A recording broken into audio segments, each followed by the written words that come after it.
Hey guys, how's it going? Today I have a collection of a lot of scary Reddit stories that I read like almost a year ago at this point, and they all have one major thing in common. They all defied logic. You know, the rules of Mother Nature, things that shouldn't be possible pretty much. So anyways, I'm going to stop yapping. Let's go ahead and get into the first story. It's from r/scary stories from user accomplishedlow7889. Being a medium is no fun. This woman hired me to find who killed her parents. Lana Dawson welcomed me with a tired smile. She was desperate, like everyone who hires a medium. And I was just as desperate, which is why I was back to this gig. Trying other jobs only confirmed that I wouldn't make a living doing anything else. Lana hired me because it had been 20 years since her parents were brutally murdered in that house, a crime that remained unsolved despite an extensive police investigation. She was 15 at the time, and luckily at her grandma's. She tried private detectives before, and they found nothing. In the end, I imagine reluctantly, she found through a friend of a friend. Good thing for her, I needed the money and booked my flight right away. It was a typical home in a quiet Florida suburb, surrounded by mostly vacant houses. Lana decided to never sell it, keeping it frozen in time, perhaps hoping someday it would help her find the truth. As she led me inside, an old woman next door was watering her plants, the only neighbor left. She glanced over and gave me a polite wave. This is a peaceful neighborhood of mostly widows and retirees, Lana explained later. Nothing like that ever happened here before or after. The sorrow still present on her face was undeniable even after all these years. The living room was completely empty. Not even spiders roamed around. There was just dust and a single light bulb no one had ever bothered to take down. Lana pulled back the curtain, flooding the space with sunlight, probably for the first time in ages. She gave me a quick tour through the kitchen and bedrooms. I could tell she wasn't very hopeful that I'd find anything, and I couldn't blame her. Never promise a client results. That's a rule I learned early on. Most of the haunted houses I visit have nothing to see. Either the dead moved on, or they simply don't want to be disturbed. Not the kind of pitch that brings in clients. But spirits tend to remain where they died. The energy of death clings to a place, anchoring them there. If Lana's parents still lingered in this house, they could talk to me. I asked her for a chair and placed it in the center of the living room. I'll try to channel the voices of the spiritual world now, I told her, so please, we need to remain silent. This was just a fancy way of telling her to stay quiet so I could hear if any dead would actually talk. I sat down and closed my eyes. For several minutes, I waited in silence, hearing nothing but the wind and birds outside. I was ready to give up and explain to Lana my no refund policy when I heard a faint weeping. It was soft, almost inaudible, and gradually grew louder. "Is there someone here among us?" I called out firmly. The crying stopped, and a metallic, ethereal voice asked, "Can you hear me?" "Yes, I can. Who are you?" No response. The entity resumed crying. I explained what I heard to Lana, who was now slightly more excited by the discovery. It could be her family. "Please tell me, are you Mr. or Mrs. Dawson?" I tried. The weeping stopped abruptly. "Do you know where Miss Dawson is?" the voice asked. "I want to tell her I'm sorry." "What do you mean? Sorry for what?" The light flickered for a second, and I saw the curtain shift slightly before the answer came. "For what I did to her," the voice confessed, its tone laced with sorrow. "For killing her the way I did." I felt my heart pound in my chest and turned to Lana. "I don't think this is your family." Now, in my experience, spirits can be deceitful. It wouldn't be the first time some smart-ass ghost tried to play me for a fool, so I didn't immediately relay all I had heard to Lana. She would probably freak out anyway, and I needed her to stay quiet for the rest of the session. "Who are you?" I asked next, to no response. Do you know what happened that day? I tried again. This time, after a long pause, the voice answered. It wasn't supposed to happen like that, it murmured. She shouldn't have had to die. That was an interesting response. What about Mr. Dawson? I asked. The man got what he deserved. The voice suddenly deepened, taking on an almost demonic tone. The light bulb flickered violently. Its reaction made sense based on what I had read about the crime scene. Mr. Dawson had died from 15 stab wounds, most likely in his bed. The killer was probably driven by emotion. But Miss Dawson showed signs of a struggle. Her only fatal injury was a deep slice across her neck. Maybe her death wasn't intentional at first. This could actually be the murderer. But why did you do it? I decided it was time for tough questions. I just wanted to help you find peace. It's the only way you'll leave this house and see her again. There was a long silence. Then it spoke, its words thick with emotion. Because I loved her more than anything. I used to watch her every day, getting in her car, walking the dog, buying groceries. She did it all with that same smile. When she waved at me, I felt it in my bones. That doesn't explain why you killed her, I pressed. My questions likely revealed the true nature of the voice to Lana, and her eyes widened in shock. I didn't want to, the voice roared. The bulb exploded, making Lana jump. I just wanted to get rid of him so we could be together, but she wouldn't accept it. She wouldn't come with me. The weeping resumed. I pressed for more answers, but got nothing. Everything I had heard spun in my mind like a whirlwind. When everything clicked, I stood up and walked to the door.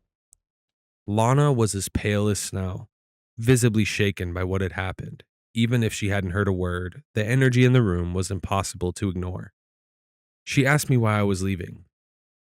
I'm just thirsty, I casually said. There's no running water here, so I'll ask that old lady next door for a glass. I'll be back in a minute.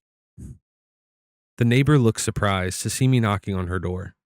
She was a tiny, fragile lady, maybe in her 70s. She was making bread dough, but stopped to answer and invited me in for some water. As I followed her to the kitchen, I took a look at her home.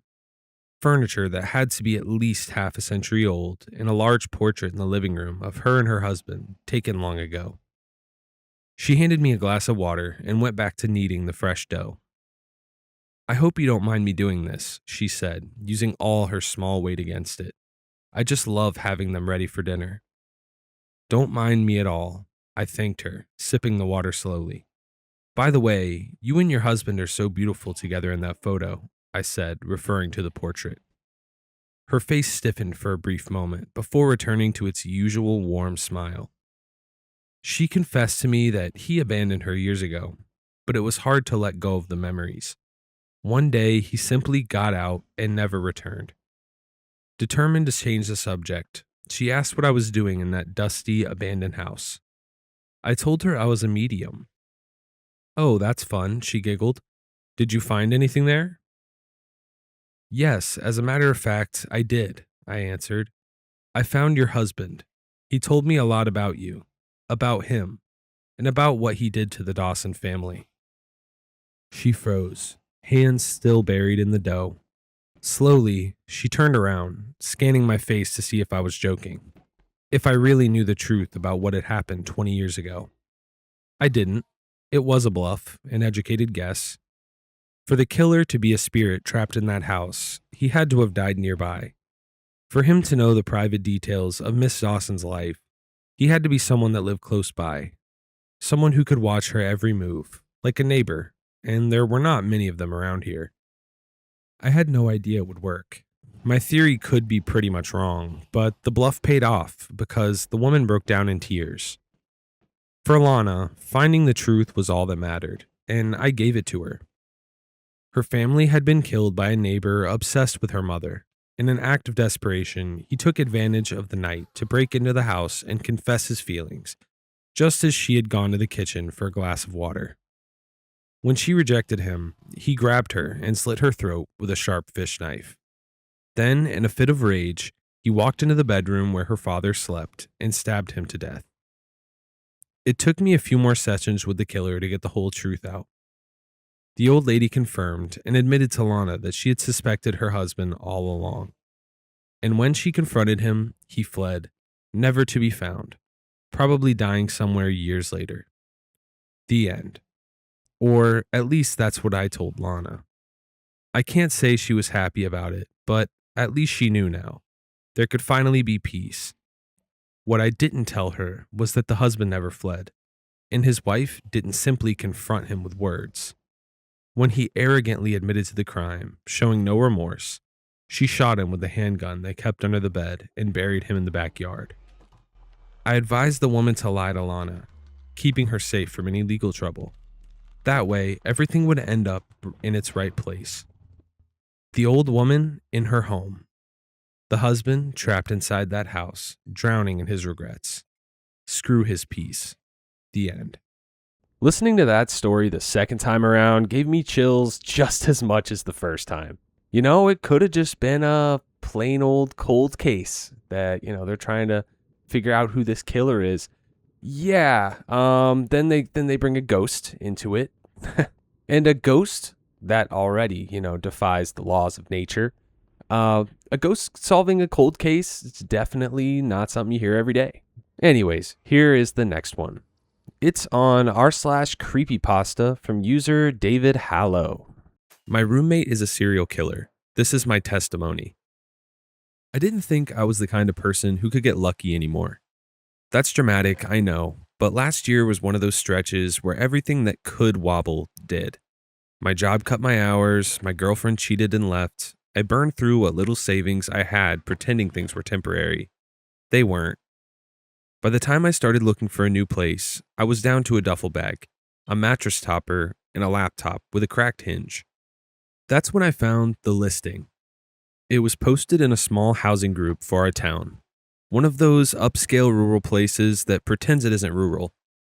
Think boutique coffee shops next to feed stores, expensive apartments surrounded by empty fields, people with money who didn't want noise. The ad was simple. Room for rent. Clean, quiet, no drama, $300 flat, utilities included. $300 for a one-bedroom share in that building was insane. Studios there went for triple that. I assumed it was fake, but I messaged anyway. He replied within 10 minutes. His name was Daniel. He said he owned the apartment but traveled for work and preferred having someone around so the place didn't sit empty. Said he liked structure. Said he'd had a bad roommate experience before but was willing to try again. We met that same night at a brewery downtown. He didn't look like a scammer. Mid-30s, clean-cut, soft-spoken, the kind of guy who folds his napkin instead of crumpling it. He asked normal questions, work, hobbies, how long I planned to stay. When I asked why rent was so cheap, he shrugged.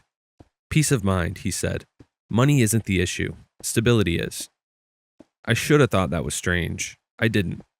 The apartment was nicer than anywhere I've lived before. Top floor, vaulted ceilings, quiet hallway, neutral colors, everything staged like a model unit.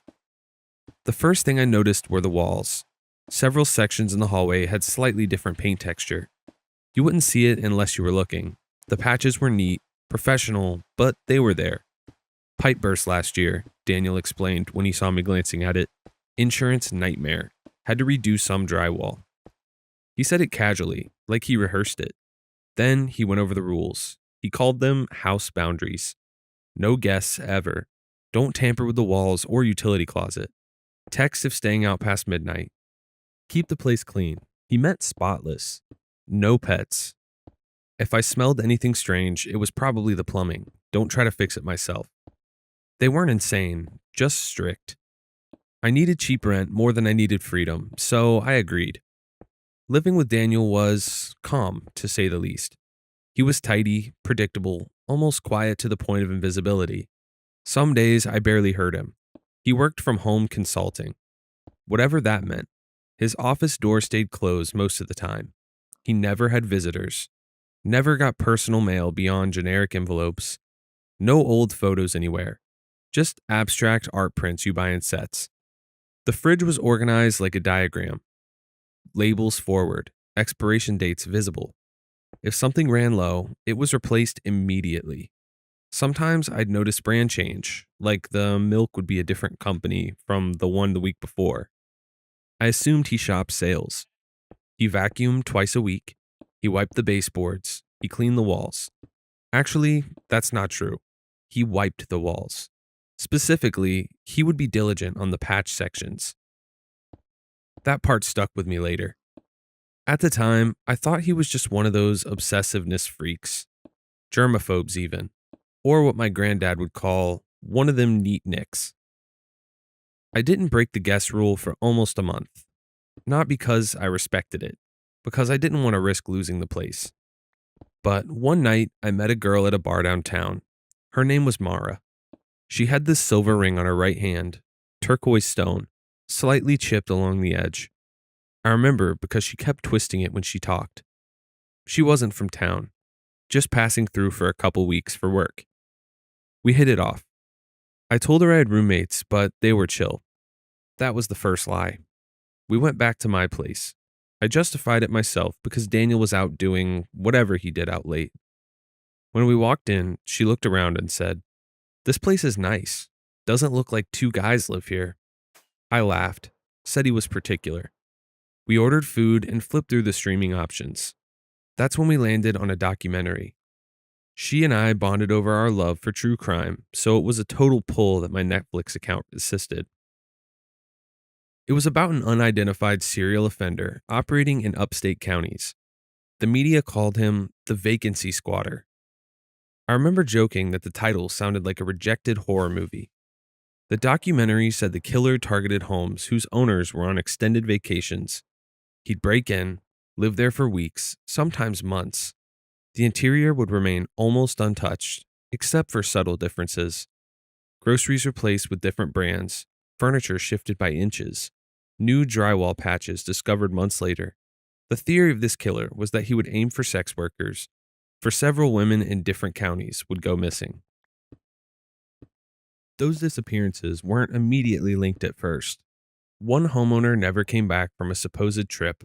Authorities are still looking to find who this killer is, but the documentary was more of a speculative hit piece than any conclusive case.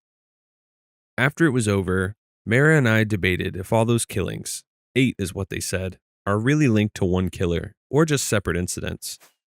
Mara nudged me. "Imagine watching this in a stranger's apartment," she said. I told her she was paranoid. She sat up and went to use the bathroom. A moment later, that's when I heard knocking coming from the hallway. I turned with a slight race in my heart to see she was tapping on the drywall with her tongue sticking out, just playful. But then she asked after tapping it again, "Why does that sound hollow?" she asked. I froze, remembering Daniel's rules. But oddly, it did sound hollow. Not like insulation, like empty space. Daniel's bedroom door open. I'd never seen him move that fast. He stood there, face blank. Not angry, not confused, just blank. "Who is this?" he asked calmly. I started apologizing immediately, saying I thought he was out and it wouldn't hurt to bring someone over. Mara smiled awkwardly and said she was just heading to the bathroom. She walked down the hall. Daniel didn't take his eyes off of me. For the first time, I noticed something different about them. They weren't cold, they were calculating. "I don't like unpredictability," he said softly. "It disrupts structure." I told him it wouldn't happen again. He nodded. "It won't," he said with a straight glare. Then he went back into his room. She came back minutes later. "Well, he's Mr. Sunshine, isn't he?" she whispered. To shake the awkwardness, I recalled that she mentioned about her love for vintage items. I told her I had an old pocket watch and told her I'd go grab it.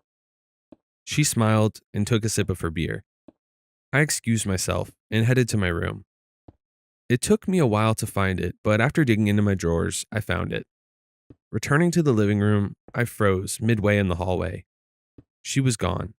Her purse was gone from the counter, her jacket gone from the chair. I felt stupid first, then confused.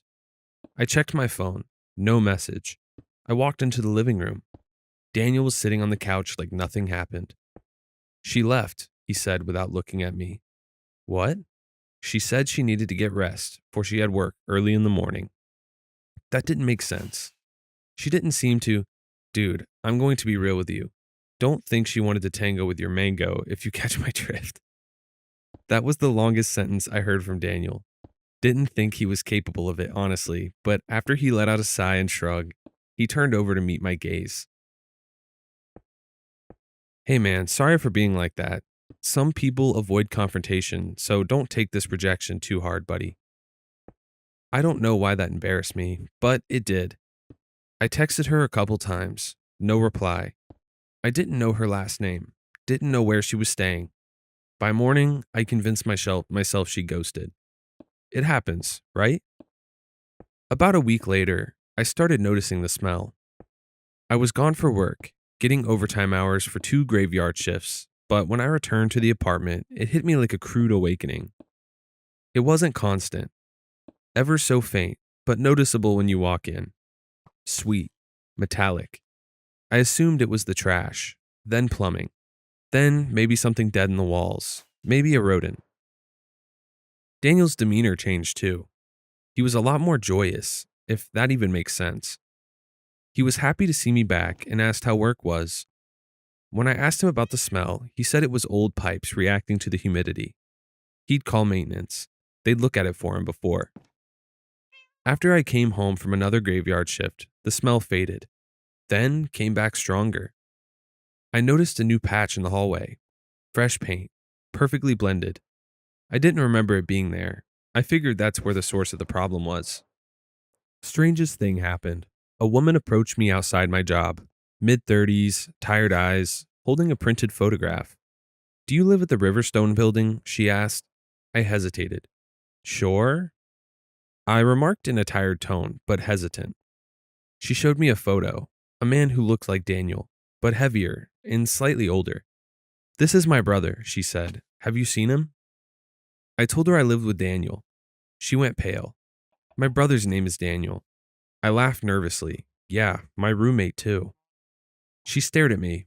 My brother hasn't answered his phone in 2 months. Something in my stomach shifted. I told her she must be mistaken. She asked for the apartment number. I didn't give it. What? She begged me to ask Daniel to please reply to her. She misses him. That and something about their father is terminally ill. That night, I asked Daniel about it. He sighed like I'd annoyed him. Family drama, he said. My sister exaggerates. I've been distancing myself. He smiled gently. Don't let unstable people shake you. I wanted to believe him, so I did. The smell got worse after that. Thicker, lingering. Daniel started burning candles, cleaning more aggressively. Then, one morning, he told me he was going to go visit family out of state. He packed light, left quietly during the night, and he didn't come back. A week passed. Another went. Rent was coming, and I texted him if he was coming back or if he had left his half of the rent for me to pay this month. Then 3. The smell didn't fade. It grew. I called my friend and told him about my situation, how I suspect that my roommate just left me to rot. Asked if I could crash for a while, for the smell was getting to me. Between the sister showing up and Daniel disappearing, something felt incredibly off. I started packing. While pulling my bed frame away from the wall, I dropped my phone. It slid under a loose floorboard. I knelt down to retrieve it. The board lifted too easily. Underneath was plastic sheeting, duct tape, and a small object caught in the corner. Silver, turquoise stone, chipped along the edge. My hands went cold. My ears started ringing. Not loud, just a thin, steady tone, like pressure building behind my eyes. I didn't think. I stood up too fast and hit my head on the edge of the bed frame, but I barely felt it. I turned toward the wall behind my bed. I don't know what I expected. Blood, stains, something obvious. Instead, it looked normal. Too normal. The paint was smooth, slightly glossier than the rest of the room. But only if you were looking for it. I stepped closer, pressed my knuckles against it. It didn't thud like drywall packed with insulation. It echoed, hollow. I pressed harder. The smell hit immediately. Not overwhelming, not like rot in the open air. It was thick, sweet, metallic, close, right there, behind where my head had rested every night for the past month. I staggered back and gagged. My hand was still clenched around the ring. I ran out to the utility closet, which smelled faintly of cleaner and something older beneath it. Metallic, damp. Shelves lined the back wall, neatly arranged bottles of bleach, contractor grade trash bags, replacement light fixtures still in packaging. But lower down, tucked behind a plastic storage bin, were tools that didn't match the rest of the apartment. A hacksaw, a rubber mallet, a short handled sledge, heavy duty shears, none of them dusty, none of them old. I don't know what made me carry the hammer back to my room. I told myself I just needed to look, just enough to prove I was overthinking. The section of wall where Mara had tapped sounded wrong now, so I was listening for it. Too hollow, too thin. The first hit barely dented it. The second cracked through the drywall with a dull snap. Dust drifted down onto my shoes. I widened the hole slowly, carefully, like I was afraid of waking something up. When the opening was big enough, I pulled out my phone and turned on the flashlight. The beam cut through insulation first, then plastic. Clear plastic wrap stretched tight against something behind it. For a second, I didn't understand what I was seeing. Then the plastic shifted slightly in the air from the hole I'd made, and an eye rolled toward the light. It wasn't wide, it wasn't blinking. It was just there, clouded, pressed against the inside of the wrap, looking back at me. I remember standing in the hallway waiting for police, staring at that hole in the wall and thinking about the documentary, about the hollow sound, about how she laughed when she knocked on it. It took them less than 10 minutes to arrive. I must have sounded hysterical over the phone, but they must have made out my state of panic. There's bodies in the walls. One of them knocked on the wall the way I had. The sound was wrong. They cut into it. The first slice of drywall fell inward like paper. The smell that came out made one of the officers turn away immediately. They found her first, folded carefully, wrapped in plastic, tucked into the cavity like insulation. Her hair still tied back the way it had been that night. The ring-sized indentation on her finger was empty. I didn't see much after that. They pulled me out into the hallway, sat me down, asked questions I could barely process. When they opened the other patch sections in the apartment, they found more. They concluded that there were 2 bodies total. One of them matched the man from the photo the woman had shown me outside my job. The real Daniel. He had been there the longest. The cavity behind my bed was where she was placed. There were other patches in my room that they cut into. The insulation had to be removed completely. The space was clean, measured precisely between the studs. No bodies were found, but something was found, lined with plastic already stapled into place, like it had been prepared. On the inner wooden beam, written in pencil, in small, controlled handwriting, was one word: soon. I don't remember throwing up, but they told me I did. They asked how long I'd been living there, when I'd met him, whether I'd noticed anything unusual. I told them everything: the rules, the documentary, the sister, the smell, the milk brands changing. Every small detail that had felt meaningless until it wasn't. They believe he killed the real owner first, took his ID, his bank access, his lease, his life.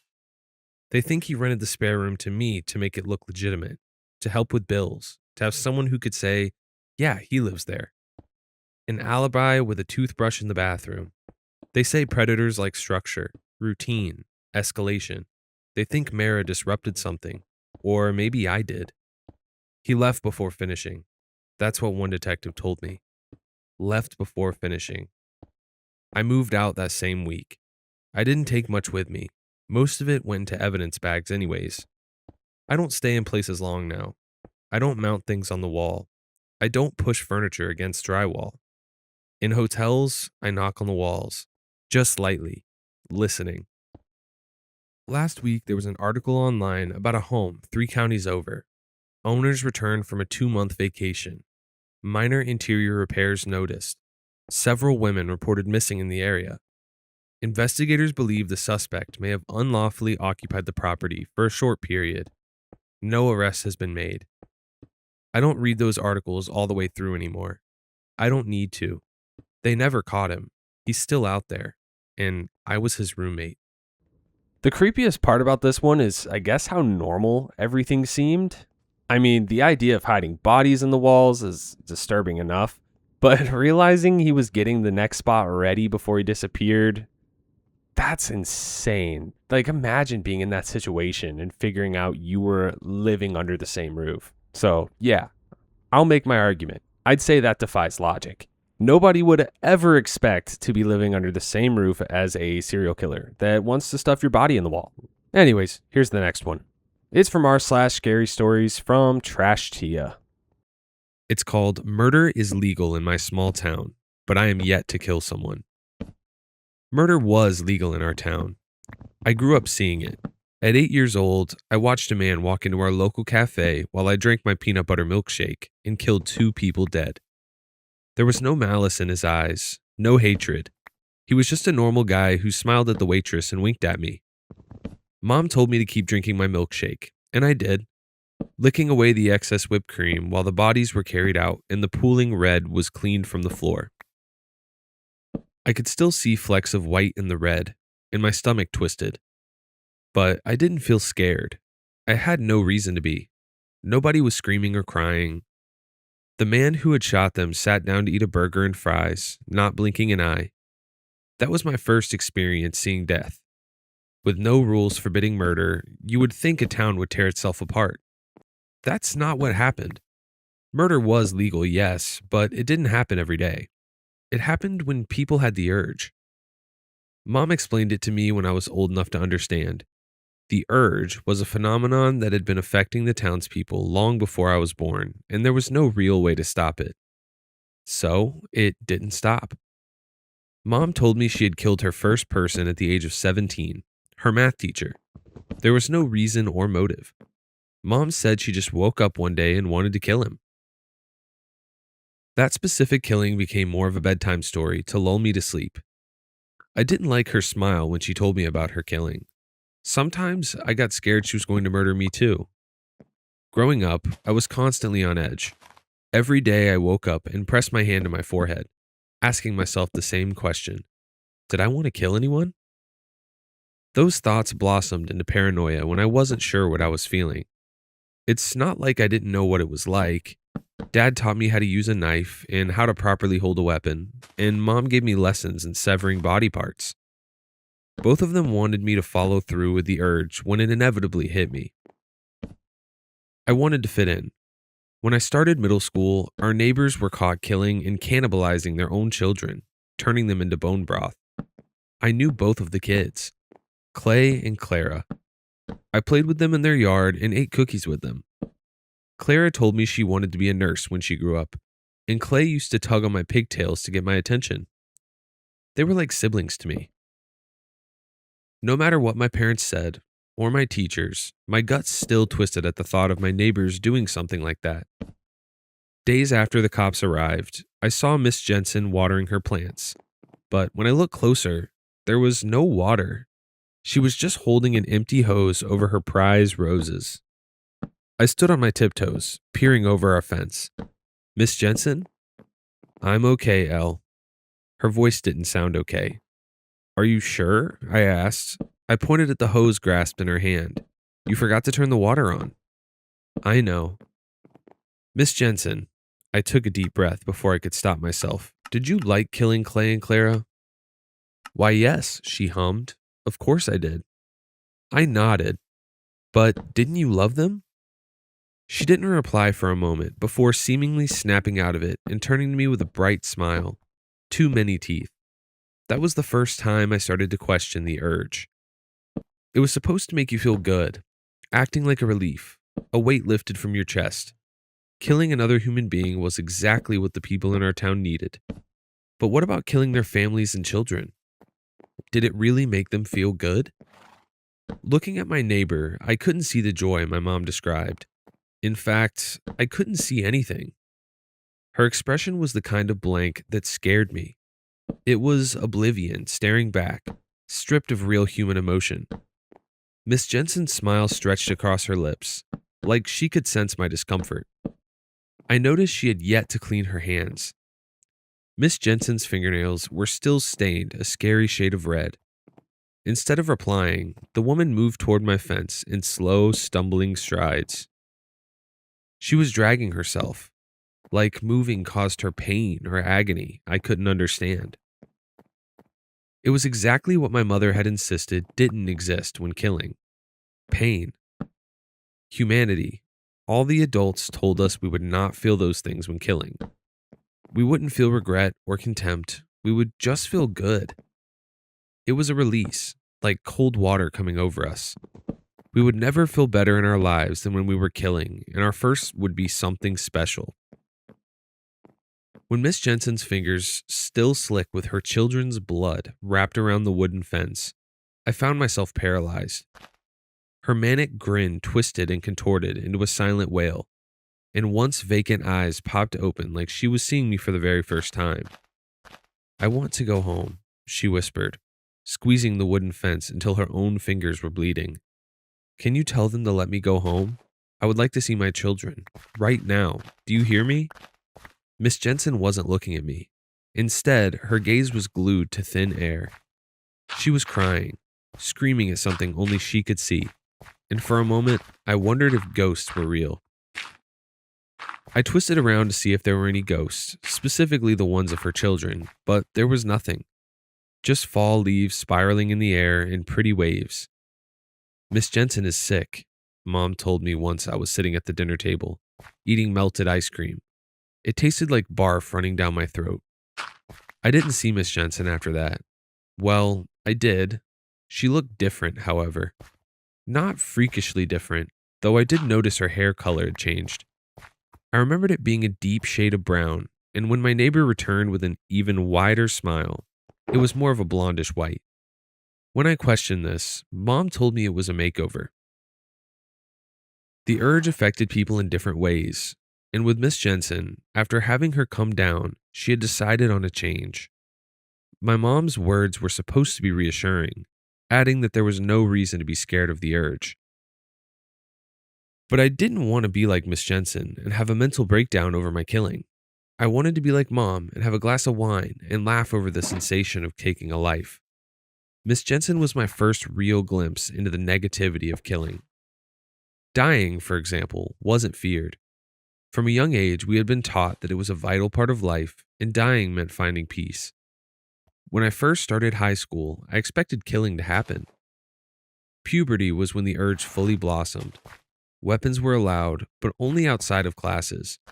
In other words, under no circumstances must we kill each other in class, but the hallways were a free-for-all. I saw attempts during my freshman year, but no real killing. Annalise Duval was infamously known as the junior girl who rejected the urge and was thrown out of school.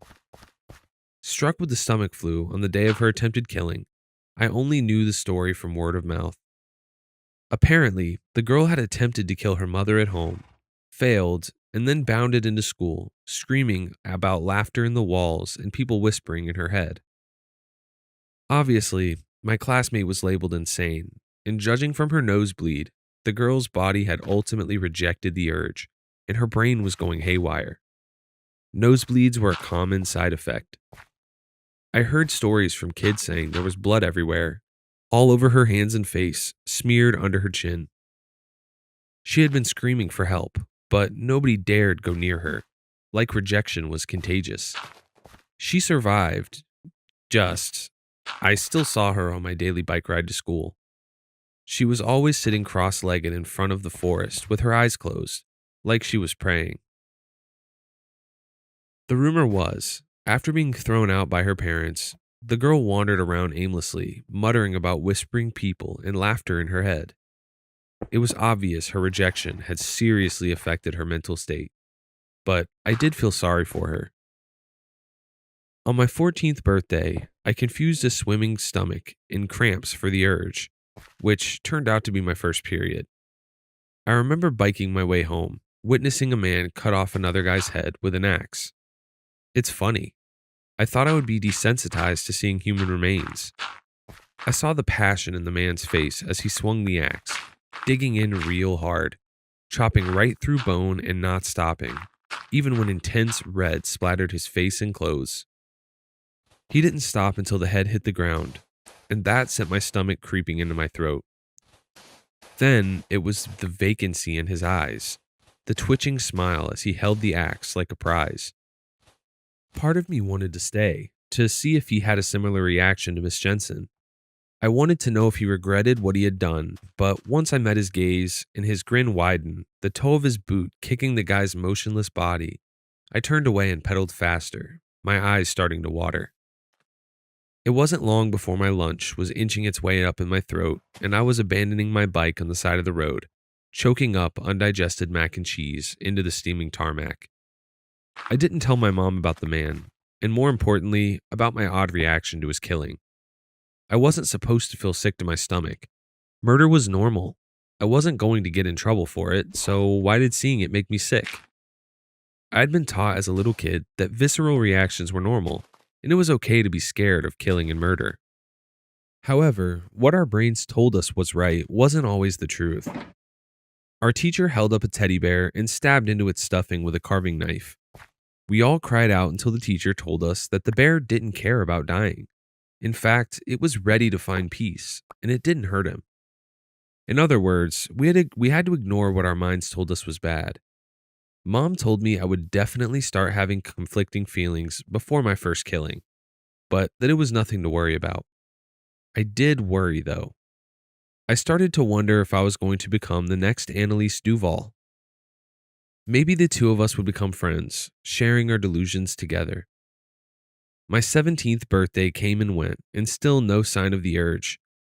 I noticed Mom was starting to grow impatient. She had a routine of coming to check my temperature every morning, regardless of whether I felt sick or not. "How are you feeling?" I couldn't help but notice Mom's smile was fake. She dumped my breakfast on a tray in front of me, and when I risked nibbling on a slice of toast, she dropped the bombshell. "Elle, you are almost 18 years old," she said. I noticed her hands were clenched into fists. "Do you feel anything?" I considered lying, though then I would have to kill someone, and without the urge, I was pretty sure I wouldn't be able to do that. "I don't know." I answered honesty, propping myself up on my pillows. "Most of the kids in my class," she cut me off with a frustrated hiss. "Yes, I know. They have all killed someone and you haven't." Her eyes narrowed. "People are starting to notice, Elle." She spoke through a smile that was definitely a grimace. And when people start to notice, they get suspicious. I've been on the phone with 3 different doctors this morning, and all of them want you to book for an MRI, just to make sure things are normal. MRI? I almost choked on the apple I had been chewing. "Yes," Mom sighed. "We can't ignore that things aren't abnormal. You are 17 years old and haven't had one urge to kill. The minimum for your age is 1 kill," she said. "Minimum, Elle. You haven't killed anyone. And when I bring it up, you change the subject." I changed the subject because she started asking if I wanted to practice. I wasn't sure what practice meant, but from the slightly manic look in her eye, my mom wasn't talking about dolls or teddy bears. It was normal to practice killing. There were even people who volunteered to be targets at the local scrapyard. Most of them were old people. Joey Cunningham started training to kill when he was 12 years old. 5 years on, Joey had accumulated a total of 14 kills. He never failed to remind everyone in almost every class. I could taste the apple growing sour in the back of my mouth. Mom was just trying to help, and it's not like I was doing this intentionally. The idea of going to the scrapyard and killing people, even if they gave permission to, wasn't appealing in the slightest. "I'm okay," I said, and when Mom's eyes darkened, I followed that up with, "I mean, I have spare time after class, so..." I meant to finish with maybe, but the word tangled in my mouth when I took a chunk out of the apple, and pain struck. Throbbing pain, which was enough to send my brain spinning off its axis. For a moment, my vision feathered, and I was left blinking at my mother, who had become more silhouette than real person. I was aware of the apple dropping out of my hand, but I couldn't think straight. The pain came in waves, exploding in my mouth. When I was sure I could move without my head spinning, I slammed my hand over my mouth instinctively to nurse the pain. Except that just made it worse. Had I chipped my tooth? Blinking through blurry vision, I knew my mom was there, but so was something else. As if my reality was splintering open, another seeping through. I suddenly had no idea where I was, and a familiar feeling of fear started to creep its way up my spine. The thing was, though, I knew exactly where I was. I had known this town, this house, my whole life. So that feeling of fear didn't make sense. The more I mulled the thought over in my mind, however, pain striking like lightning bolts, something was blossoming. It both didn't make sense, and yet it also did. In the deep crevices of my mind, that feeling was familiar, and I'd felt it before. No matter how hard I squinted, though, I couldn't make it out. When I squinted again, a sudden shriek of noise rattled in my skull, and it took me a disorienting moment to realize what I could hear was laughter. Hysterical laughter, which seemed to grow louder and louder, encompassing my thoughts until it was deafening. Not just that, the walls were swimming, flashing in and out of existence before seemingly stabilizing themselves. I blinked. Was I losing my mind? Maybe this was a side effect of rejecting the urge. Elle, Mom's voice cut through the phantom laughter, which faded, and I blinked rapidly. Sweetie, are you okay? Yeah. The word was in my mouth before the thought could cross my mind. I shook my head, swallowing. Yeah, I'm fine. She nodded, though her expression darkened, scrutinizing. I knew she couldn't wait to get me under an MRI. All right, finish your breakfast. School starts in an hour. Mom stopped at the threshold. I really do think practicing killing will help a lot. She left, and I rolled my eyes, mimicking her. I flinched when another wave of laughter slammed into my ears. Faded, but very much there. Definitely not a figment of my imagination. Checking in my bedroom mirror, I didn't have a loose tooth. Even thinking that, though, panic started to curl in the root of my gut. My brain wouldn't shut up on my way to school. My gut was twisting and turning, trying to projectile that meager slice of toast. Annalise Duval had complained of a loose tooth before she rejected the urge.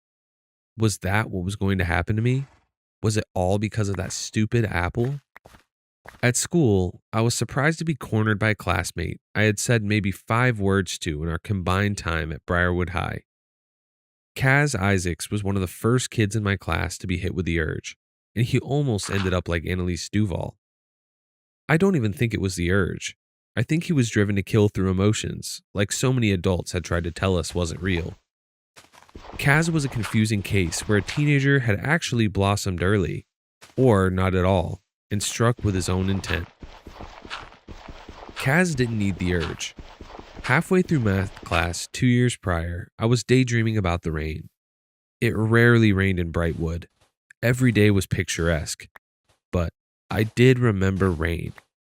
I knew what it felt like hitting my face, dropping into my open mouth and filling my cupped hands.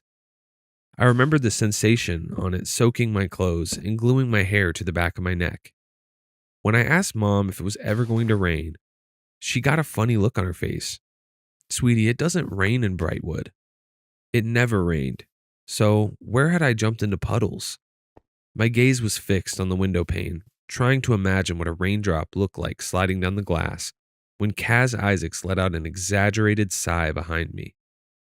In front of him, Jessa Palu had been tapping her pen on a desk. At first, it wasn't annoying, but then she kept doing it. And then it became annoying. I could tell it was annoying because Kaz politely asked her 3 times to stop making the noise. Jessa, stop, he moaned, half asleep in his arms. When she continued, his tone hardened. Can you stop doing that? She ignored him, and if anything, tapped louder. I had grown up knowing that the urge came without warning, motive, or reason. It happened whether you liked it or not. Kaz was different. His case was rare. This time, he did have a motive, and despite what we were taught, the killing didn't require a reason and wasn't driven by negative emotion. Kaz was driven by anger. This time, I saw it happen clearly. When I caught movement out of the corner of my eye, I twisted around with the rest of the class to see Kaz halfway off his chair, his fingers wrapped around a knife. He was already smiling, already thrilled with the idea of killing. The urge had hit him. Until that moment, he was a quiet kid who kept to himself. Jessa knew instantly what he was going to do, even without turning around. Like an animal, Kaz already had a tight hold of her ponytail and yanked her back. Though in fight or flight, the girl was screaming and flailing. She didn't want to die. I thought, wasn't that normal? Mom always insisted that if it was our time, it was our time. If someone attacked us, even family members, we were to accept it. I caught the moment her elbow knocked into Kaz's mouth, just as he drove the blade into her skull. Until then, Kaz had been consumed by a euphoric frenzy, intoxicated by the dark thrill of killing. It was as if the idea of ending a life had briefly elevated him to a state of pure euphoria. Growing up, Mom's stories spoke of finding a twisted pleasure in murder, and for a moment, seeing that look in my classmates' eyes, I understood why she described killing like a rush. It wasn't a lunacy I didn't understand. Complete unbridled insanity sending shivers down my spine. This was exactly what Mom was talking about. She described it like floating on a cloud, lukewarm water pooling underneath her feet. But just as abruptly as it had enveloped him, that otherworldly glow faded from Kaz's eyes. He crumpled to his knees, one hand clamped over his mouth, the knife slipping from his grasp. "That's enough," our teacher announced. "Kaz, go and clean yourself up." When he didn't respond, she snapped at him. "Mr. Isaacs." Then he did, his gaze flicking to his blood-slicked hands. "Huh?" He seemed like he was on another planet, swaying back and forth. There was a moment when I met his half-lidded gaze, and he slowly inclined his head, like he was confused or scared. When Kaz lifted his head, I saw thick beads of red trickling down his chin, pooling in his fingers. It was the same look I'd seen on Mrs. Jensen's face. Kaz blinked again, before noticing the blood. "Damn it," he whimpered, his voice muffled. His eyes, filled with panic, flickered wildly. Without another word, he scrambled to his feet, stumbling toward the classroom door. When I asked him what happened the next day, he explained it was just an abnormal reaction and that he was fine. But Kaz's words were strange. He wasn't even looking at me, and his smile was far too big. He got his first kill, though, so that gave him bragging rights as the first sophomore to come of age. Kaz Isaacs and Annalise Duval both had similar experiences. One of them had clearly lost their mind, while the other seemingly avoided it. And speaking of Kaz, it wasn't the norm for him to be talking to me at school, but there he was, blocking my way into the classroom. "Hey," he quickly sidestepped in front of me when I tried pushing him out of the way. There had been a time the year before when I considered asking him to prom. He was a reasonably attractive guy with reddish dark hair that curled slightly as it peeked out from under a well-worn baseball cap. A crooked smile that was never genuine, always leaning more toward irony. But then I remembered what he did to Jessa. I remembered the sound of his knife slicing through skin, cartilage, and bone. And despite her cries, her animalistic wails for him to stop, he kept going, driving it further and further into her skull. I couldn't look at him in the eye after that. Kaz inclined his head. "Can we talk?" No. My mouth was still sore, and I was questioning my sanity, so speaking to Kaz wasn't really on my to-do list that morning. Kaz didn't move, sticking an arm out so I wouldn't get past him. "Do you have a toothache by any chance?" To emphasize his words, he stuck his finger in his mouth, dragging his index finger across his upper incisors. Like, bad toothache? His voice was muffled by his finger.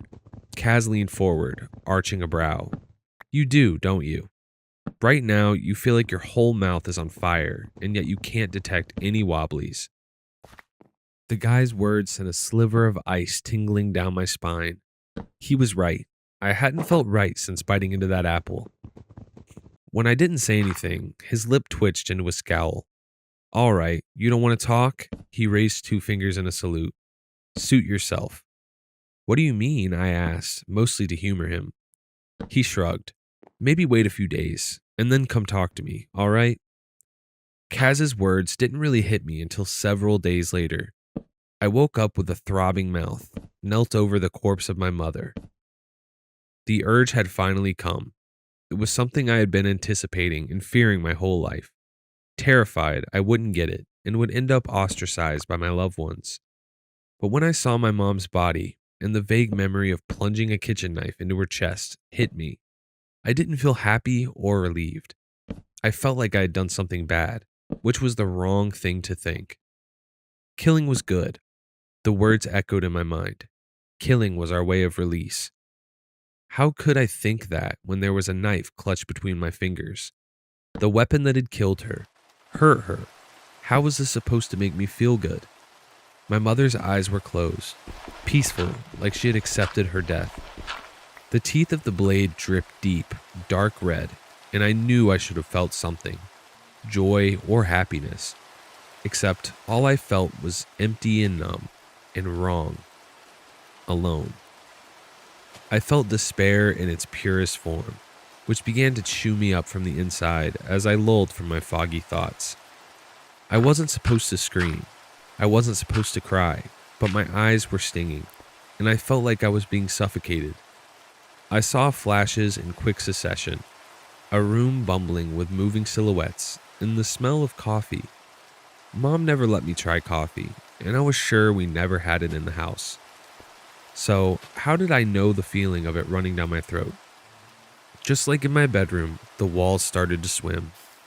This time, I jumped to my feet, leaped over my mom's corpse, slamming my hands into them. They were real, almost as if on cue. There it was again, laughing, loud shrieks of hysterical laughter thrumming in time with the dull pain pounding in my back tooth, blinking through an intense fog choking my mind. My first coherent thought was that yes, Kaz was right.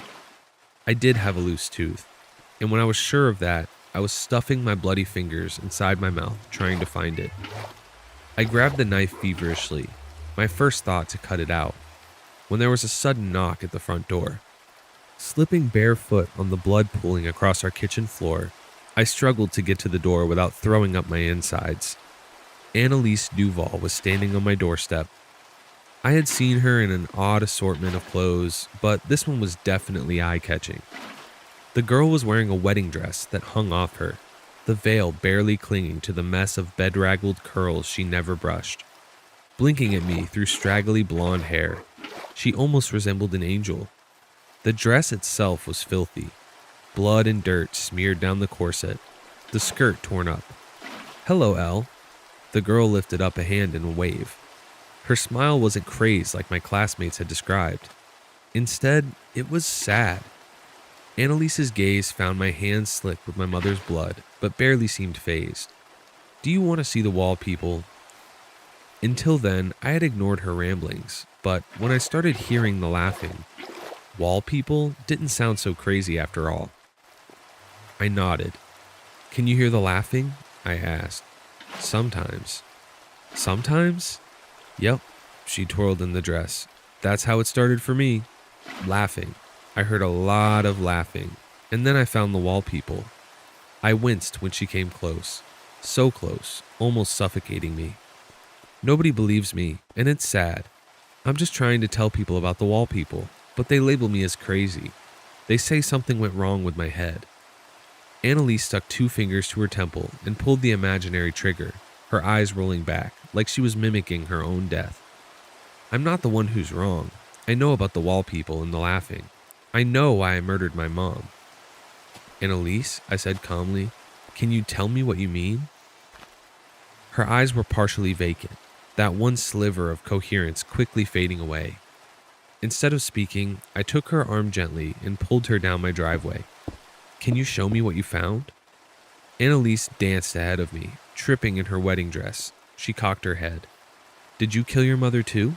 Her lips twitched. That's funny. According to the wall people, you're not supposed to kill someone until the end of season 3. The girl blinked, giggling, and I forced myself to run after her. Wow, she was fast. Even in a wedding dress, Annalise leapt across the sidewalk, twisting and twirling around like she was in her own world. Before she landed in front of me, her expression almost looked sane. I wonder which season it will be. Will it be summer, maybe fall or winter? I guess it's not up to you, is it? It's up to the urge. Laughing again, the girl grabbed my hand, her fingernails biting into my skin. I glimpsed a single drop of red run from her nose, which she quickly wiped with the sleeve of her dress, leaving a scarlet smear. Let's go and see the wall people, Elle, she hummed. As her footsteps grew more stumbled, blood ran down her chin, spotting the sidewalk. I don't know if coherency ever truly hit Annalise Duval, but knowing she was bleeding, her steps grew quicker, more frenzied. I quickened my own pace. Your nose was all I could say. Annalise nodded with a sad smile. I know, she said. Don't worry, it will stop when I shut up. Her smile widened. But what if I don't shut up? What if I show you the wall people? To my surprise, she leapt forward and flung out her arms, tipping her head back and yelling at the sky. What if I don't shut up? Annalise laughed. What are the wall people going to do, huh? Are you going to explode my brain? When people started to come out of their homes to see what was going on, I dragged her into a run. Are you insane? I hissed. Maybe. Annalise seemed to be floating between the awareness and whatever the hell the urge had done to her. Don't worry, they're just peeking. What? The girl had an attention span of a rock. Her gaze went to the sky. They're going to turn the sun off so I can't show you. Her words meant nothing to me until the clouds started to darken. Just like Annalise had predicted, the sky began to get dark. Knowing that somehow this supposedly crazy girl knew when things were going to happen only quickened my steps into a run. Hey! Halfway down the street, Kaz Isaacs was riding his bike toward us, which I found odd. Kaz didn't own a bike. He rode the bus to school. Elle, waving at me with one hand and grasping the handlebars with the other, Kaz pedaled faster. Yo, do you want to hang out? Peeking, Annalise said under her breath. Ignoring Kaz, I nodded to Annalise to keep going, though the boy didn't give up. We twisted around and he caught up easily, skidding on the edge of the sidewalk. When he came to an abrupt stop in front of us, his gaze flicked to Annalise. He raised a brow. Shouldn't you be praying in the forest? The girl recoiled like a cat, hissing. Peeking. Kaz shot me a look. Of all the people you could have made friends with, you chose Annalise Duval? His eyes softened when I ignored him and pulled the girl further down the road. Kaz followed slowly on his bike. Where are you going anyway? Isn't it late? It was only 4 p.m. I decided to humor him. We're going to see the wall people. You're kidding. Do I sound like I'm kidding? I turned my attention to him. You asked me if I had a toothache, right? His expression crumpled. I did? I noticed Annalise was clingier with him around, sticking to my side.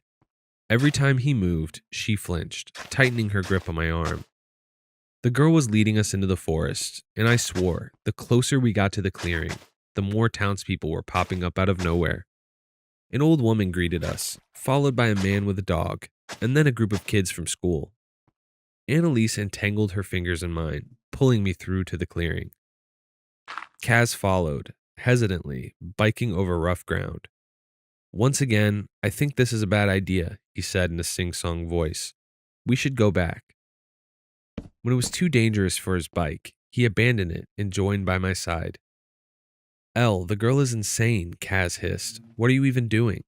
What is this going to accomplish, except potentially getting lost? I want to know if she's telling the truth, I murmured back. He scoffed. Telling the truth? Look at this place. He spread his arms, gesturing to the rapidly darkening forest. There's nothing here.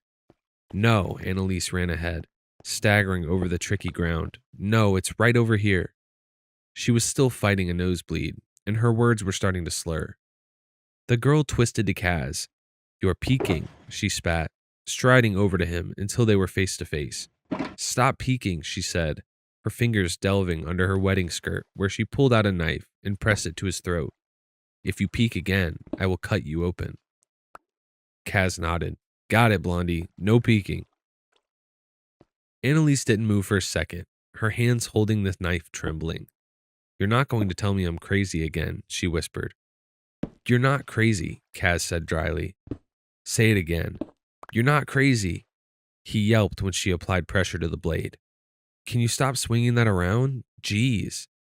Annalise shot me a grin, and it took a second for me to realize. Kaz was scared of the knife. He was scared of dying, which meant, whether he liked it or not, the boy had, in fact, not gone through with the urge. I thought the girl was going to slash Kaz's throat open in delight, but instead, she looped her arm in his like they were suddenly best friends. Come on, Elle. She danced forward, pulling the boy with her. We're close. I wasn't sure about that. What we were, however, was lost. When the three of us came to a stop, it was pitch black, and I was struggling to see in front of me. Annalise, however, walked straight over to thin air and gestured to it with a grin. Ta-da! Spluttering through the pooling red, she let out a laugh. See? Kaz, who was still uncomfortably pressed to her, no matter how hard he strained to get away, shot me a look I could barely make out. I'm sorry, what did I say? That we were going to get lost? That Annalise is certifiably crazy and is probably going to kill us?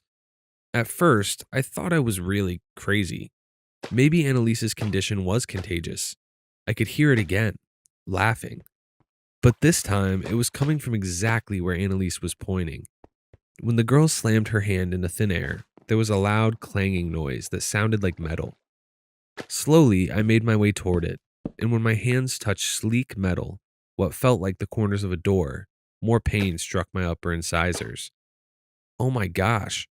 Kaz was pressing himself against the door, then slamming his fist into it. The crazy girl was right. His words hung in my thoughts on a constant cycle as we delved into what should have been a forest. After all, we had been standing in the middle of nowhere. The laughter was deafening when I stepped over the threshold, and I had to slap my hands over my ears to block it out. Through the invisible door, however, was exactly what Annalise had described. Wall people. All around us were television screens, and on those screens were people. Faces. They were not part of the laughter. The laughter was mechanical and wrong, rooted deep inside my skull. The faces that stared at us were men and women, some teens, and even younger children. Annalise and Kaz were next to me, their heads tipped back, gazes glued to the screens, not the ones I was looking at. The ones on tiny computer monitors. When I finally tore my eyes from our audience, I began to see what made Kaz stiffen up next to me. One screen in particular showed his face. He was younger, maybe a year or two. No, I thought, something slimy creeping up my throat. It was from when he had killed that girl. His hands clasped in his lap were still stained and slick with Jessica Palu's blood. The Kaz on the screen was far more relaxed, casually leaning back with his feet propped up on the table. His hair was shorter, and his clothes were more formal than what I was used to seeing him in. I usually saw him in jeans and hoodies, but this Kaz wore a crisp white collared shirt. Something hung around his neck, a thin strip of black fabric with a shiny card at the end, reminding me of some kind of badge. Why exactly have you signed up for this program? A man's voice crackled off screen. Duh, Kaz held up his scarlet hands, a grin twisting on his lips, his arrogant smile twisting my gut. So I can get my darkroom rep back? He leaned forward, his eyes narrowed. That is going to happen, right? I don't do this for free, and I've got 1 million followers to impress, man. Darkroom loves me. Kaz scoffed, crossing one left over the other. Even if I did go too far that one time, which wasn't even my fault, what are you guys? You are correct, the man said. Darkroom does benefit from its influencers. Our program aims to help satisfy certain needs by broadcasting them right here. He paused. You've killed 5 people before signing up for Darkroom, correct? Your parents? Parents and brother. Kaz's lips pricked into a smile. I gutted them just to see what was inside. But of course, my TikTok got taken down by all the freaks in the comments trying to cancel me. He rolled his eyes. They worship you, call you a god, swear they'll do anything for you, and then screw you. I flinched when he leaned forward, his gaze penetrating the camera. This guy knew exactly how to act in front of everyone. The slight incline of his head, trying to get the best angle. Can I tell you something? Yes, of course, young man. Have you ever been called a god? Because it's a rush, he laughed. I made stupid videos, and these people worship me. They loved me. Kaz clucked his tongue. But the moment I show them my real self, they turn on me and try to end my career. He leaned back in his chair with a sigh, glancing at the camera. And then I found you guys, who pay me to be my real, authentic self. Now, how could I decline an offer like that? And, the man cleared his throat, you will keep killing? We are aware the initial implant impacted your brain quite badly. In the subdued state that you will keep killing, as the so-called urge says. However, in reality, we will be sending signals to your brain which will make you commit murder. All right, I'll do it. Are you sure? We couldn't help noticing during your first kill. You seem to, well, react in a way we haven't seen before. It's possible there could be a potential fault. He cocked his head, like a puppet cut from strings. Did the comments like it? Well, yes. Good. Kaz held out his arm. Do it again, and do it right this time. As long as I'm getting 40K every appearance, I'm good. You can slice my brain up all you want. I'm getting paid and followers. So, his gaze found the camera. What are you waiting for? When the screen went black, then flickered to a bird's eye view, and finally a close-up of my house, I felt my legs give way. As if on impulse, I prodded at my mouth and felt for the loose tooth. That, Kaz spoke up, his voice a breathy whisper, his eyes still glued to the screen, confusion crumpling his expression. That wasn't me. Well, it was me, but I don't remember that. To my surprise, he turned to me, and I saw real fear in his eyes. "L," he gritted out, "that is not me." Instead of answering him, I turned away when alarm bells started ringing, and the room was suddenly awash in flashing red light. "Peeking," Annalise squeaked, hiding behind me. Ignoring her, I focused on Kaz, or whatever the hell he was. I slammed the door shut, throwing myself against it. "You need to knock out my tooth," I told him. "Now." The title of this one alone defies logic because where in the world is murder legal in your town? Like, this isn't the Purge. And this story, it keeps changing the rules on you, like as you're reading it, if at least it feels like it. Every time you think you figured out what's going to happen, it kind of pulls the rug out from underneath you, or at least that's what I experienced while reading it. So yeah, let's go ahead and get on with the next one. It's from r/NoSleep from user Sophie the Toad. My neighbor used to peek at me over her fence when I was little. Her fence is 10 feet tall. I didn't realize my new customer used to be my neighbor until I pulled into her driveway. The street name had sounded vaguely familiar when I first read it. A few landmarks on the drive over had sparked something in me. Nothing solid, though, just a prickling sense of recognition I couldn't place. It only clicked when I actually saw my old childhood home sitting right beside my customer's property. I know it's strange that it took me that long, that I hadn't recognized anything when I put the address into Google Maps, but my uncle moved me out of this quiet neighborhood when I was 6. I barely remembered anything about living on this street or in that house. My girlfriend Ellie said that it wasn't quite normal, told me gently that it was probably my brain blocking things out on purpose. I sat gripping the steering wheel long after I'd parked, staring at my childhood home. It backed onto a large woodland area, tall trees looming far above the roof. The bungalow itself looked abandoned, shattered windows, empty bottles scattered across dead yellow grass. Clearly, no one had lived there in a long time. A heavy pressure settled in my chest. For a moment, I considered leaving, but I'd only started my lawn mowing business a few months ago. I needed the money. This woman was only my 3rd customer so far. She hadn't called like the others. She emailed instead. I'm interested in your service. Every Sunday work? I replied that Sundays were fine and asked for the address. She sent it, followed by another message. Door left open Sundays, money on table, help self to drink, and meal. It struck me as odd that she'd contacted someone who lived an hour away instead of a local business, but she'd promised a generous tip. Still sitting in the van, I tried to remember my old neighbor. Elderly, maybe. The emails felt that way, but when I searched my memory for her face, I came up blank. Just another thing lost to my strange childhood amnesia. Her lawn was wildly overgrown, knee-high grass, thick and uneven.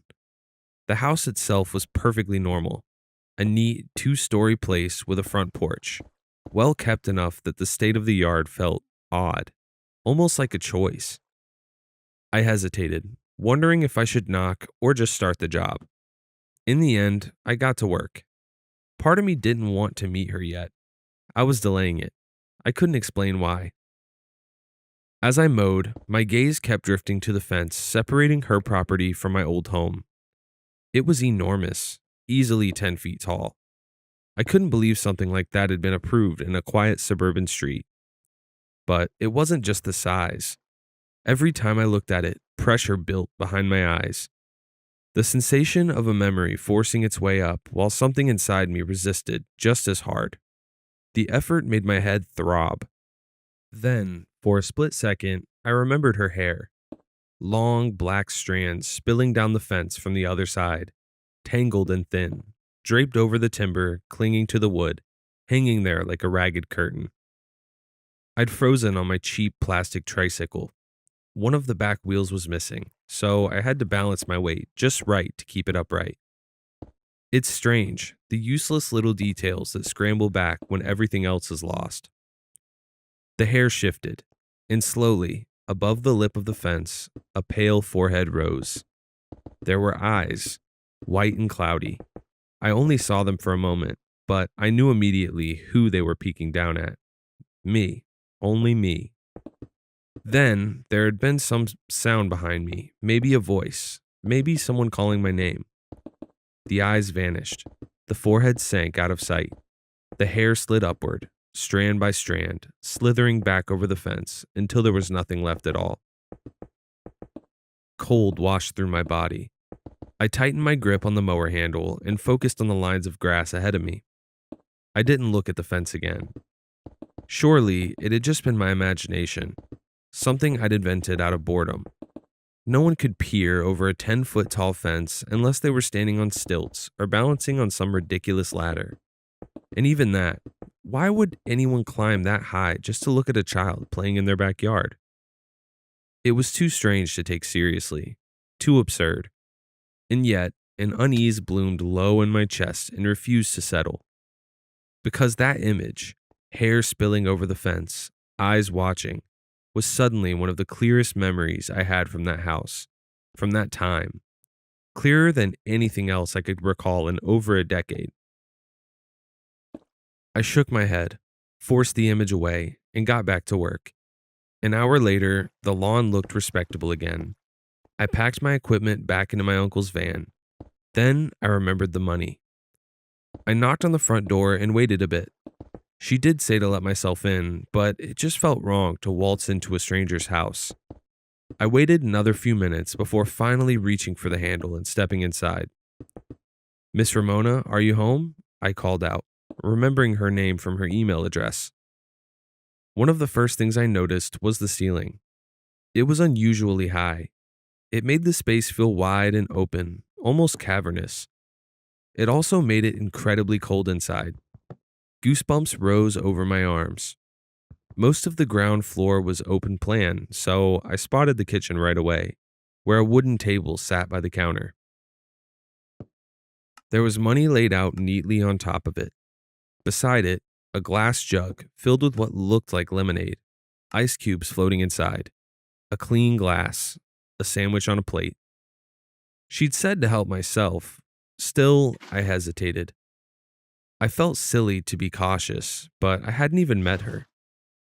I picked up the money and nearly choked when I counted it. 4 $50 notes.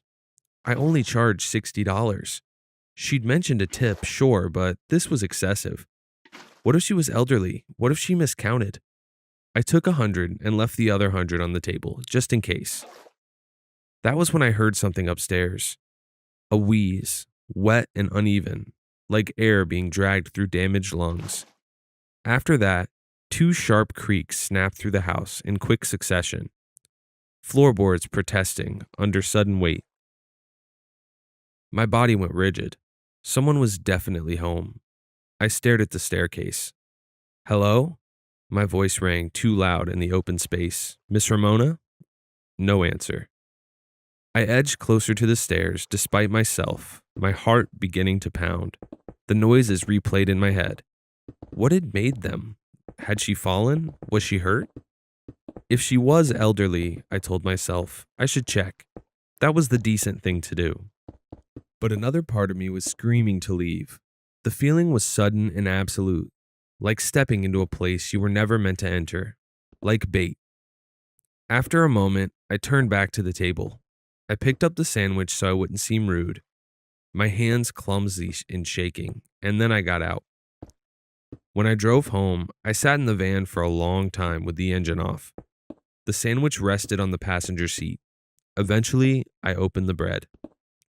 Inside was butter and raw red meat. I swallowed, then noticed something else threaded through it. I pinched it between my fingers and pulled. A single hair slid free, dark, absurdly long. I told my girlfriend what happened, but left out the part about my strange memory. Ellie laughed. You're scared of a little old granny?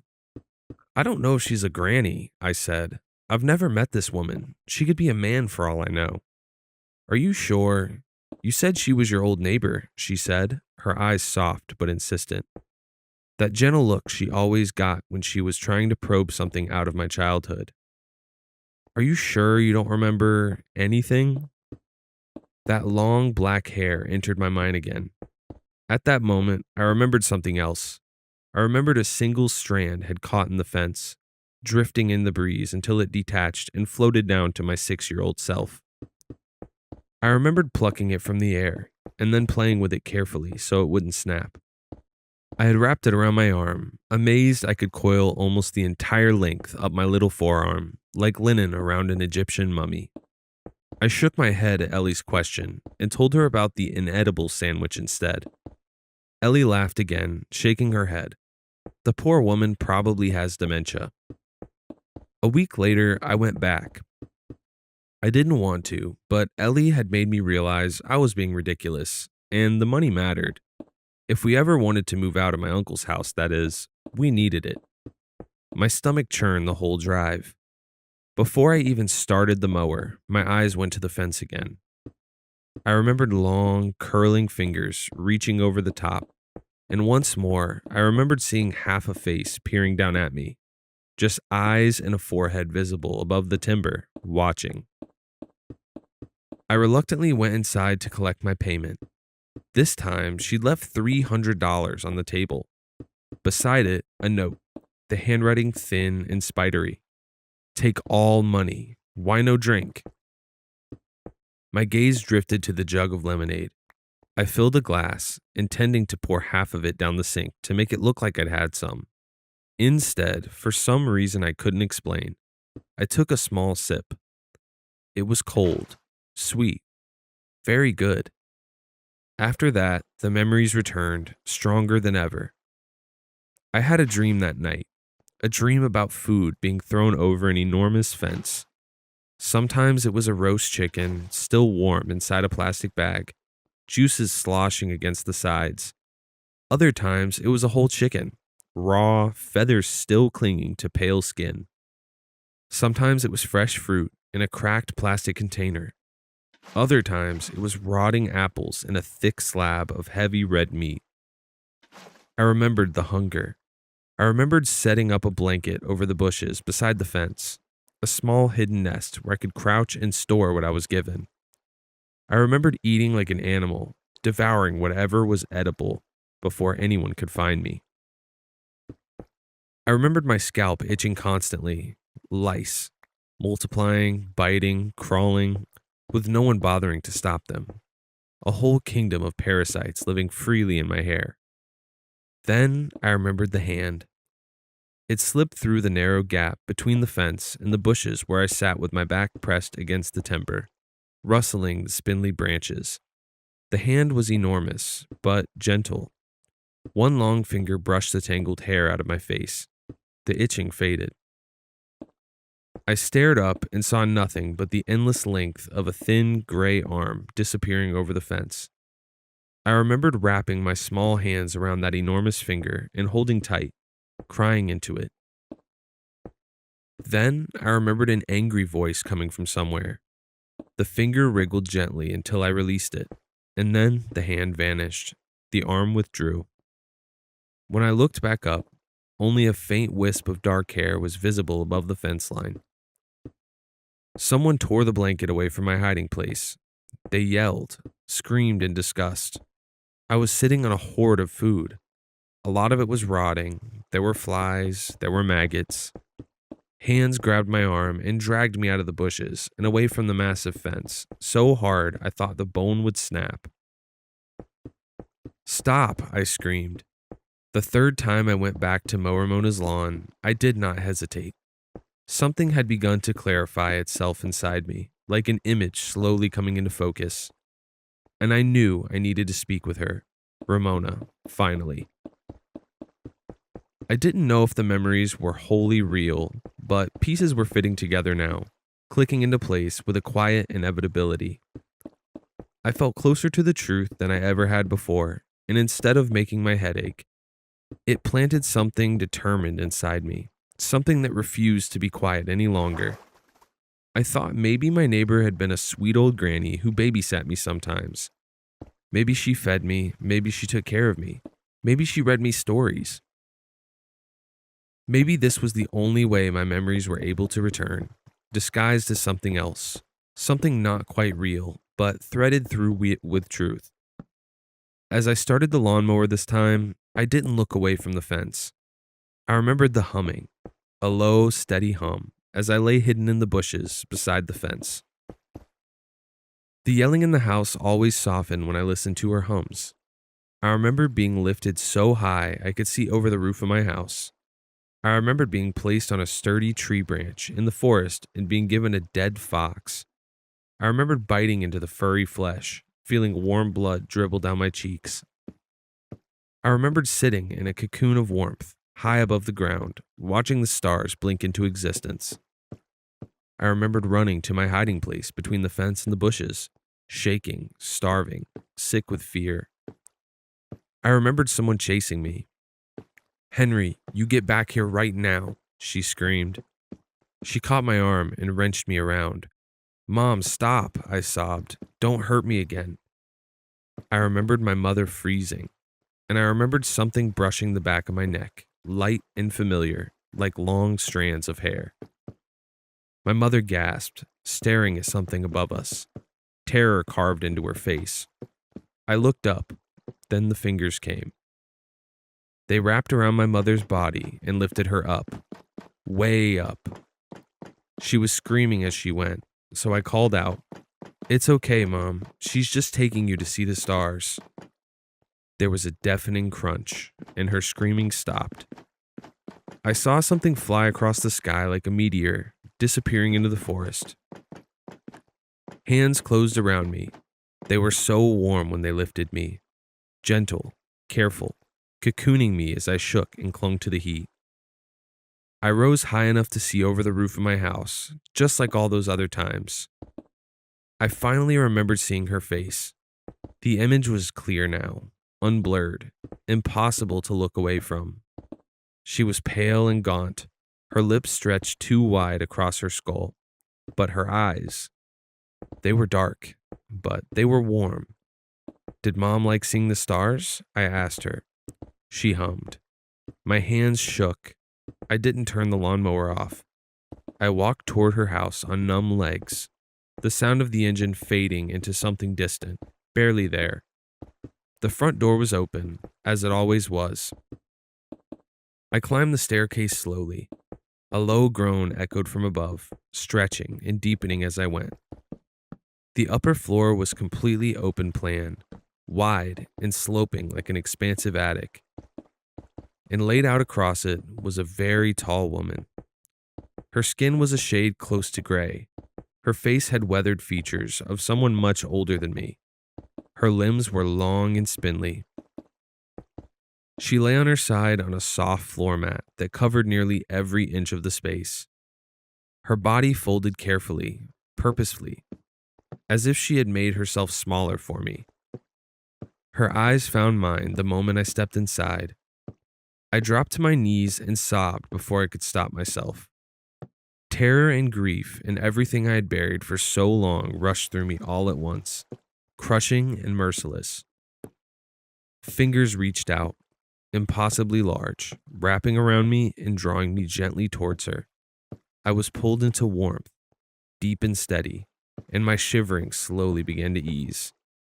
"You killed her," I sobbed. "You killed her, didn't you?" She hummed softly. "Why? Why did you do that?" I said, the words breaking apart as they left me. She brushed back my hair. My cries thinned into small, broken whimpers. "Why didn't she care about me?" I whispered. "Why did she let me starve? Why did she hurt me? I was just a little kid." Her warmth held. Her breathing stayed slow and even. I fell asleep. When I woke up, I was in bed. Across from me, seated in an armchair, was a little old lady. Her eyes were distant, as if part of her had wandered somewhere far away and hadn't found its way back. Still, they stayed on me, steady and patient. We were still upstairs. The massive mat lay stretched across the floor, unchanged. The bed had been tucked into a small corner of the room, like it had been put there for me. "Who are you?" I asked. "What was that thing?" She didn't answer. Instead, her gaze drifted to something beside me. I followed it and saw a folded note resting on the mattress. I picked it up with shaking hands. I cursed with sighs and hunger. "But I protect, sweet little boy, cold and hungry. I carry you to the stars, where she not reach. Lost myself when I took her, but she not hurt you anymore. Forgive me, please." When I drove home, I finally asked my uncle to tell me the truth. I'd always known something horrible happened to my mother, but there were details surrounding the event that deep down I think I never wanted to learn. But I felt stronger now. I was ready. He showed me the pictures first. They were of me as a little boy. My hair was long and scraggly. I wore dirty clothes that were torn at the seams. My body was mapped with bruises and cuts and burn marks. There wasn't much to know in the end, except the fact that my mother was a monster. And when she was found in the woods one day, half eaten, a case that would quickly be declared as an animal attack, people called it karma after they learned what she did to me. I continued to visit Ramona. I brushed her hair and cared for her when she was a little old granny. I laid down and listened to her hums when she was something else. I wrote all this down because, unlike my mother, Ramona deserves to be remembered. I could never tell anyone about her. They would have hurt her or killed her. But I needed someone to know. Ramona may have been a beast, but it wasn't her fault. Even when she lost control, it all came down to an instinct to protect. When she was dying, I fell asleep holding her large hand. And when I woke up, there was nothing. She was gone. Even though she doesn't live there anymore, even though the house is no longer occupied, I still go back to mow her lawn. And sometimes, when the lawn is done, I linger until the night swallows the sky. When I focus on the constellations, it almost feels like I'm rising, slowly, above the roof of the house. This one has a pretty emotional ending, and it asks you to accept something kind of impossible. I mean, I don't know why I'm saying kind of impossible. There's a giant creature, but said giant creature turns out to be the only one protecting the OP. Anyways, here is the next story. It's from user Mr. Unheimlich. It's from r/scary stories, and it's titled, "My Town is Haunted by a Witch." If she knocks on your door, you must let her in. I live in an old New England town. Legend has it that for 300 years it has been haunted by Zuriel, the witch. We learn about Zuriel on school grounds. Older kids teach the younger, voices low and eyes glimmering. She will knock on your door in the form of a traveler asking for a glass of water. You will know it's her because despite claiming that she is terribly thirsty, she will not touch the water you offer her. There are 5 rules you must follow when Zuriel knocks on your door. You must let her in. You must be friendly at all times. You must not show that you are afraid of her. You must not let her out of your sight. You must not let her pass the first room of your house. When someone dies in a domestic accident, whispers circulate that they received a visit from Zuriel and didn't follow the rules. Some claim to have met her and survived, but because she changes appearance every time, accounts are impossible to verify. Many grown-ups would deny believing in Zuriel, but when entering a house in our town, one will usually find a glass and bottle of water kept by the front door, just in case a stranger stops by. I am a skeptic, or rather, I used to be until recently. Sure, Zuriel scared me as a child. When I heard someone knocking at my parents' door, I would run to my room and lock myself in. Zuriel never came. As I got older, I did my research on her. It turns out that a woman by the name of Zuriel really lived in our town, according to historical records. She was a spinster of most ill-favored countenance who lived alone at the edge of the woods. Long suspected of being troubled by an unclean spirit, she was much disliked by the townsfolk. They complained that she continually intruded upon property. In 1734, after Zuriel had not been seen for weeks, a pious old woman went to check on her. She found Zuriel's decomposing body lying in her shed, her throat cut almost to the bone. Although some young men had been heard declaring they would rid the town of the foul witch, they were never prosecuted. This haunting nonsense was the result of a sad page of history, I concluded. After I married and moved into a new house with my husband, he insisted on keeping a glass and a bottle of water by the front door. I didn't want to, but I figured it wasn't a matter worth fighting over. Last Friday, at around 3 p.m., I had just put my son down for a nap when I heard knocking at the door. I absent-mindedly opened the door to a woman of about 40 who I had never seen before. She was in hiking clothes. Not surprising. The area is known for its nature trails. "Hi, can I help you?" "Hi, I'm so sorry to bother you." A stylish bob encircled her pleasant face. Even with sweat purling on her forehead, she looked polished. I thought she must have come from a big city. "May I ask you for a glass of water? My bottle is empty and I am so very thirsty." She smiled at me apologetically. A hiker asking for a glass of water. That's it. You must let her in. "Of course, please come in." "Oh, that's so kind of you. Are you sure I'm not bothering you?" "No bother at all." She bashfully walked through the door I held open for her. A split-second thought crossed my mind. Slam the door in her face. I didn't, of course. In the blink of an eye, the hiker was inside my house. She hovered by the entrance politely. I turned towards the kitchen, then remembered the glass of water and the bottle sitting right next to me. You must not let her out of your sight. Well, why not? As I poured the water, she glided from the entrance to the couch and sat down. I didn't like that. She must have noticed, because a flicker of guilt tightened her features. You must be friendly at all times. I responded with a bright smile, handing her the glass. That's when I noticed that she had no backpack, no pouch, not even a water bottle. I took a deep breath to push down the panic that had started swelling up. I sat in front of her. "You've been hiking?" I chirped. "I just did the mountain loop," she replied enthusiastically. "It was very pretty." Without drinking any of it, she set the glass on her lap.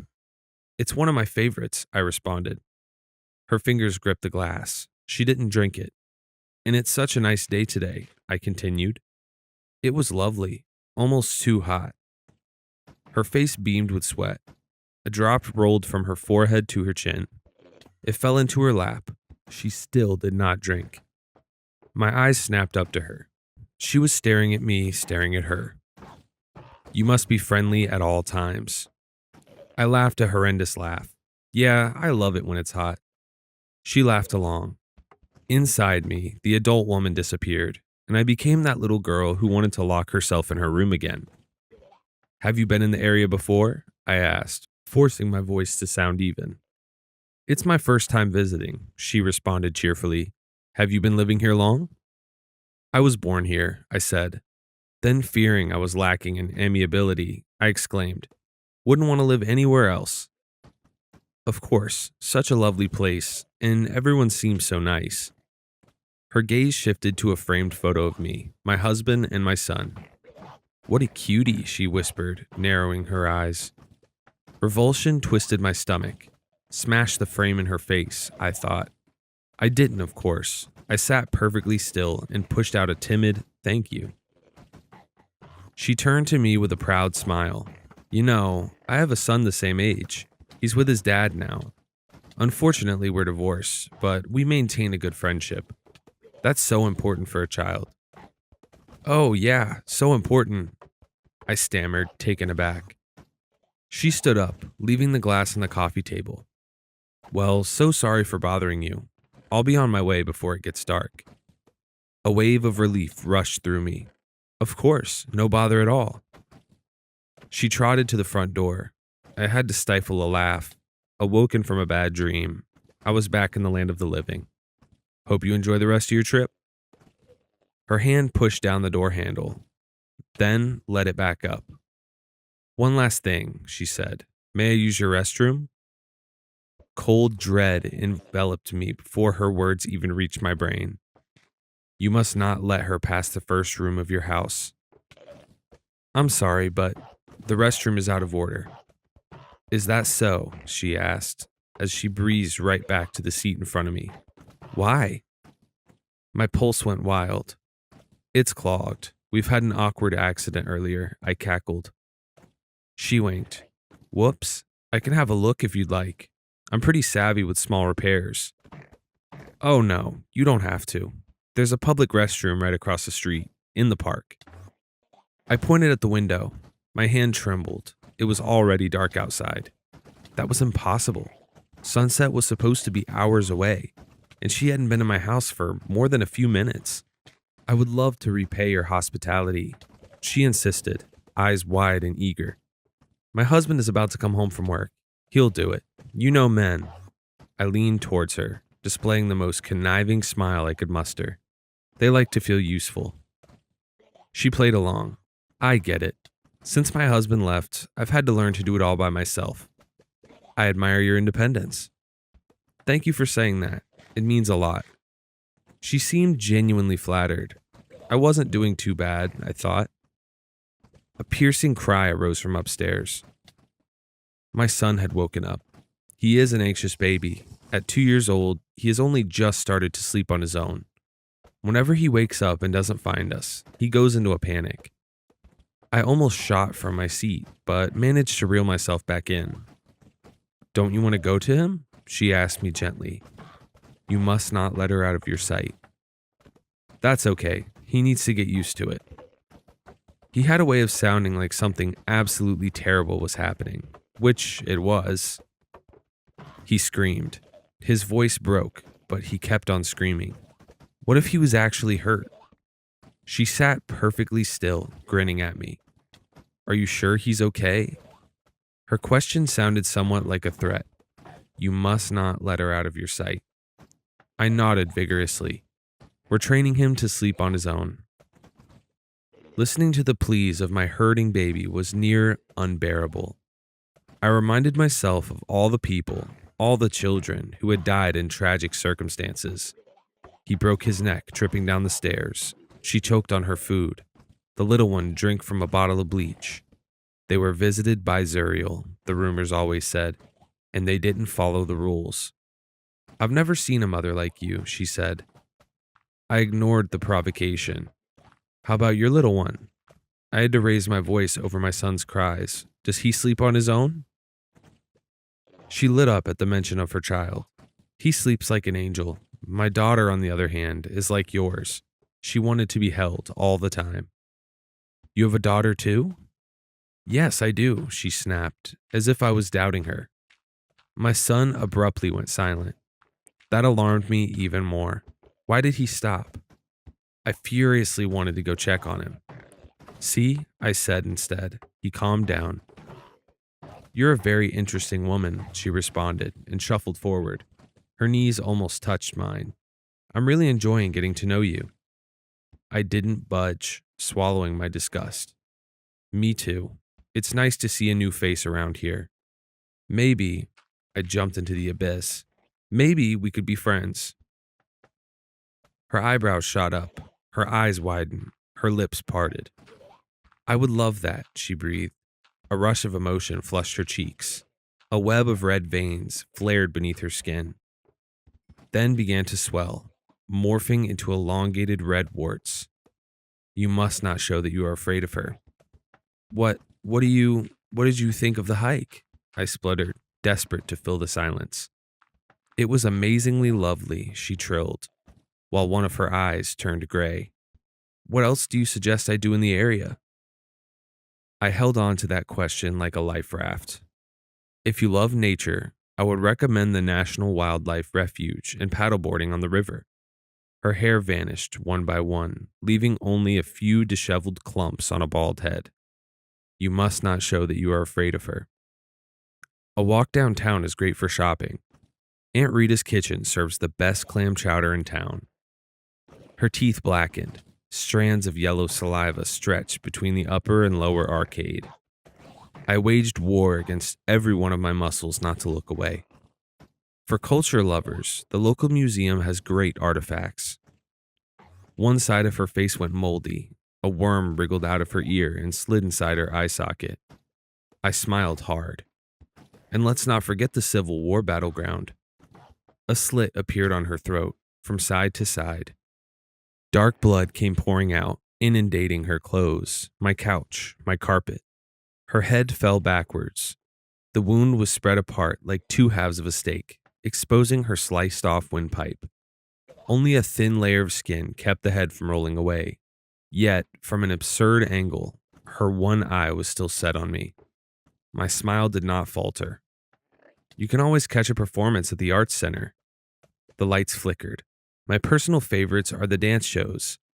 All the lights went out with a pop, except the overhead light. It flickered desperately.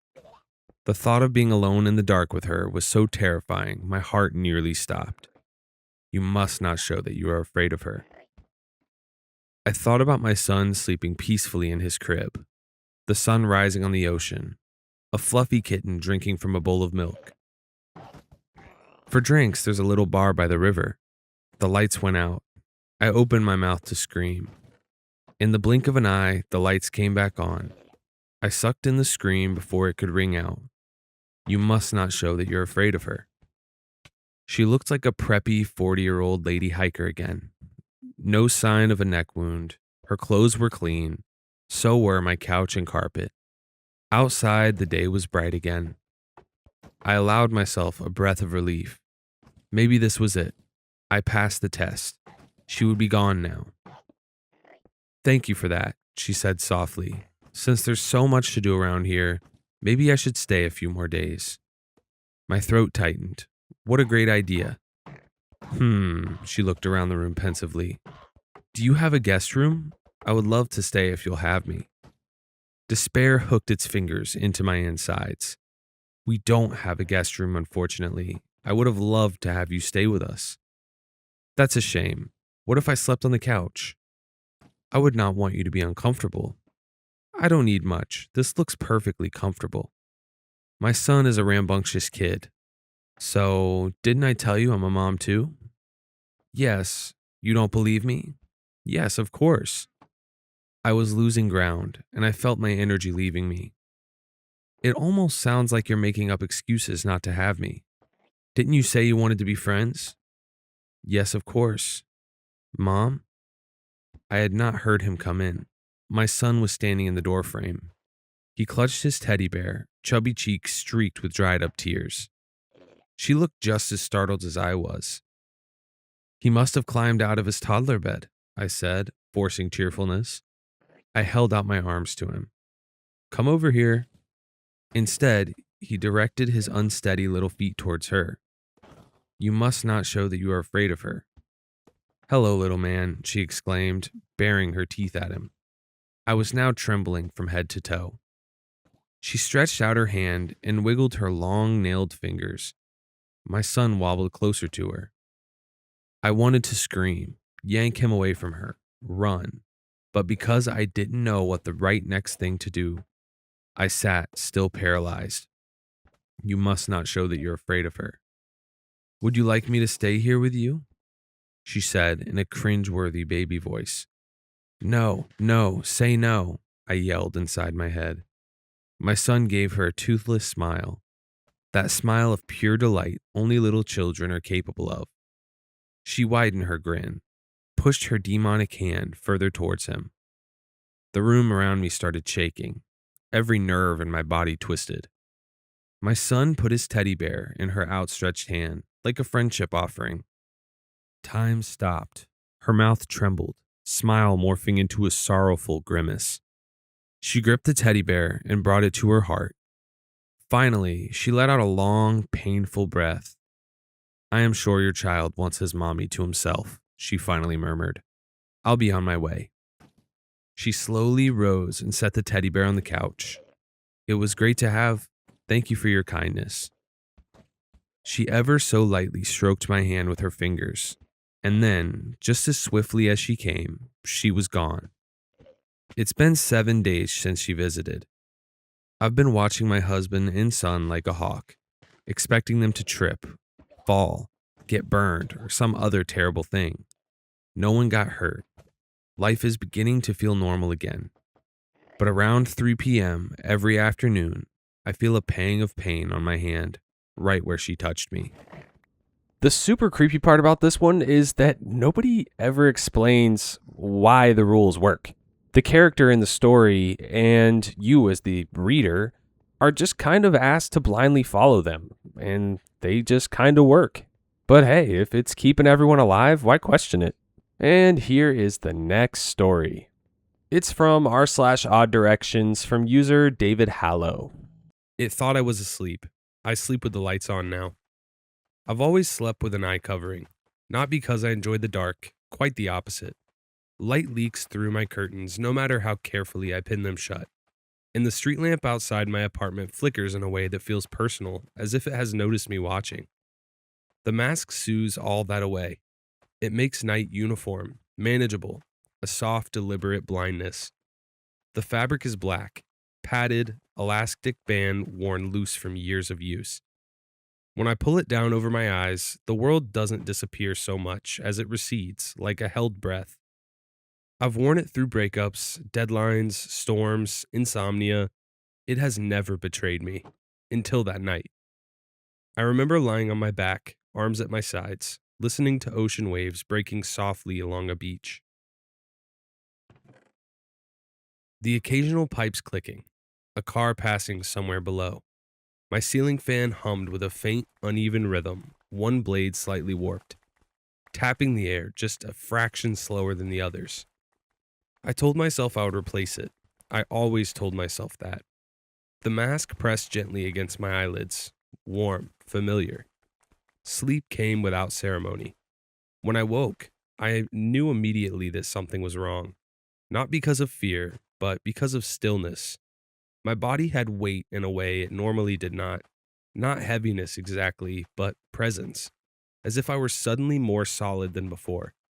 I tried to roll onto my side and felt nothing happen. No resistance, no pain, just no movement. That alone should have told me what it was. I've had episodes before. Brief ones. A minute at most. Doctors have a name for it. There are pamphlets. Calm explanations. But this felt different. My breathing was shallow, controlled by something other than me. I could inhale, but only just. Exhale, but not fully. My chest rose and fell in careful increments, like a machine testing its limits. The eye covering remained in place. That was the worst part at first, the not seeing. Not the dark, but the choice being taken away. I could not lift my hands to remove it, could not blink it aside. The fabric sealed me into myself. I listened. The fan was still turning, but its rhythm had changed. The warped blade no longer tapped. Instead, there was a soft, irregular pause between rotations, as if the air itself were hesitating. A scraping sound pulled my attention from the dark. Distant, from the kitchen maybe. Minutes later, the ocean waves on my phone went silent. The video was on an endless loop. Someone had turned it off. Then the mattress dipped. Not sharply, not like someone sitting down. Just a gradual compression, as though weight were being introduced carefully, experimentally. The bed did not creak. It simply accepted it. I wanted to scream. I couldn't even tighten my jaw. My hearing sharpened to a painful clarity. I could hear my own pulse in my ears, the wet click of saliva shifting in my mouth. Somewhere close, very close, fabric brushed against fabric, a whisper of movement, too deliberate to be accidental. The presence announced itself not through touch, but through space. The air beside my face grew warmer. My skin prickled, hairs lifting along my arms and neck as if responding to static. Something was near me. I told myself not to panic. Panic makes it worse. That's what the articles say. Stay calm, focused on breathing. Wiggle your toes. I tried. Nothing. The warmth shifted, closer now, hovering near my cheek. I could smell it. Not rot, not sulfur, none of the things horror stories promise. I smelled faintly clean, like skin that had been washed too recently, soap not fully rinsed away. Under that, something metallic, dry, old. The warm embrace of breath touched my face. It wasn't exhaled directly, it moved around me, displacing the air in a way that made my nostrils sting. Whoever or whatever was there knew how close it could get without touching. I counted my breaths. 1, 2, 3. The mattress dipped again, this time nearer my legs. The bed adjusted, redistributing weight. I felt pressure along my calves, my thighs, as though someone were kneeling carefully, mindful not to wake a child. The thought arrived unbidden and horrifyingly clear. It thinks I'm asleep. The fan stopped. Not abruptly.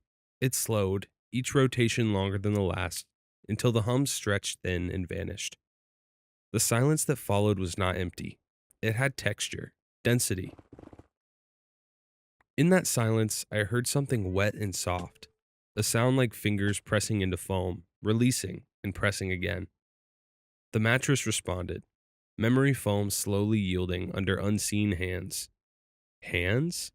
I had not felt them yet, but I knew they were there. My breathing stuttered. The warmth shifted higher, closer to my mouth. The scent intensified, soap, metal. And beneath it, a note I couldn't place at first. Something animal, not unpleasant, just alive. The bed creaked then, a single quiet protest. Something leaned over me. I felt it not as touch, but as shadow. Pressure in the air, the sense of an outline where none should exist. The space above my chest grew heavier, denser, like standing beneath a low ceiling. A finger brushed my wrist.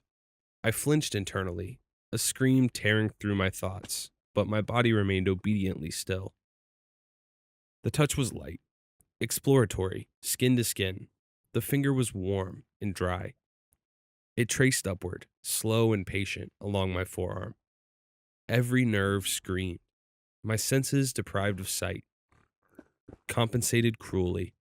I felt the faint ridges of fingerprints, the subtle drag of skin across skin. The finger paused at my elbow, then continued, mapping me. It was learning. When it reached my shoulder, it stopped. For a long moment, nothing happened. Then, gently, almost tenderly, it pressed down. Not hard enough to hurt, just enough to remind me of gravity, of the bed beneath me, of my place. A sound came then, close to my ear. Not a voice, a breath. shaped as if it were about to become one. I realized, with a clarity that cut through the fear, that the eye covering was the only thing between me and whatever hovered inches above my face. That if I could see, if even a sliver of light reached my eyes, I might understand what was happening, or I might break entirely. The finger moved again, this time toward my neck. It did not touch my throat.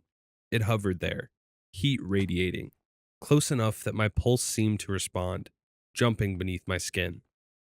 I felt the urge to swallow, but I couldn't. My mouth was dry, tongue heavy. The air felt thick, difficult to draw in. Each breath was a negotiation. I was choking. I wanted to convulse, but I laid still. Whatever it was had its grip around me. The presence shifted, and the mattress dipped near my head. Something brushed the pillow beside my ear, a sound like hair, or fabric, or something else entirely. Then it leaned closer. I felt it at my lips. Not contact, not quite contact, just the promise of it. The air moved, warmth pressed, the faintest pressure, as if testing how much space it was allowed. I wanted to scream. It refused. Inside my skull, the scream went on and on. I couldn't breathe. I begged for help to whatever or whoever to spare me from this. Time stretched, minutes passed, or seconds. I couldn't tell. The fan remained silent. The room held its breath. At some point, quietly, deliberately, the finger withdrew. The pressure lifted. The mattress rose, reclaiming itself. The warmth receded, inch by inch, like a tide pulling back. I listened, desperate for confirmation that it was leaving. The scent faded. The bed shifted one final time, near the edge, as if weight were being removed carefully and respectfully. Then, nothing.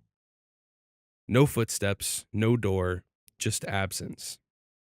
The fan began to turn again, slow at first, then faster. The warped blade tapped the air, familiar and wrong in its normalcy. The room filled with sound. My body released me. I gasped, air rushing in too fast, chest burning. My fingers twitched, my toes curled. I tore the eye covering off my face and bolted upright, heart hammering, vision swimming as the dim room swam into focus. I was alone. The bed was empty, the door was closed, the apartment unchanged. I sat there for a long time, shaking, telling myself what I knew. What was that? Sleep paralysis, hallucination, the mind misfiring between worlds. I repeated it until the words felt thin. Eventually, exhaustion dragged me back down. I did not put the mask back on. Sleep came in fragments. In the morning, I found a single indentation on the mattress beside me, deeper than it should have been. It faded slowly over the course of the day. I threw the eye covering away. Weeks passed, then months. I slept poorly. Lights on, eyes burning with fatigue. The episodes didn't return. Life resumed its careful, unremarkable rhythm. I began to believe it had been a fluke. Last night, during a storm, the power went out. In the dark, half asleep and irritated, I reached into my nightstand and found the old eye covering. I don't remember keeping it. I don't remember deciding. My fingers closed around the elastic band. I sat there for a moment, listening to the rain batter the windows, the wind worrying at the building like it wanted inside. The room felt smaller than it should have. Close. No, I whispered, the dry word in my throat. The rain outside had slowed to a steady tapping, the kind that makes every other sound feel too loud. I lay there with my eyes open, staring at the faint outline of my ceiling, waiting for sleep to finish taking me. Something scraped softly in the hallway. I woke fully at that sound. It wasn't loud, just a careful drag, like fingertips brushing along the wall, stopping whenever the house shifted, then starting again. My bedroom door stood open a few inches, just enough to let the darkness pool across the floor. I held my breath and listened. The sound stopped. The air in the room changed. Warmer, closer. I tried to move and couldn't. My body locked in place, heavy and unresponsive. Breath shallow and borrowed. Sleep paralysis. The realization came with no comfort this time. The darkness beyond the doorway seemed thicker than the rest of the room. It didn't spill forward. It waited. Then, slowly, it leaned in. Two small points of light appear in the gap between the door and the frame, low and steady, hovering at the height of a face. They didn't blink. They weren't searching. They were already fixed on me. And it knew this time I was awake. In this story, they never really tell you what happened. Maybe it was sleep paralysis, maybe it wasn't. That makes it really creepy. Anyways, that is all the Reddit stories I have for you today. If you guys enjoyed this video, don't forget to drop a like and subscribe, as I upload on this channel every other day. And every day that I'm not uploading on this channel, I upload on my main channel, which is just Droven, without the 2. So yeah, I will see you guys in the next one. Peace.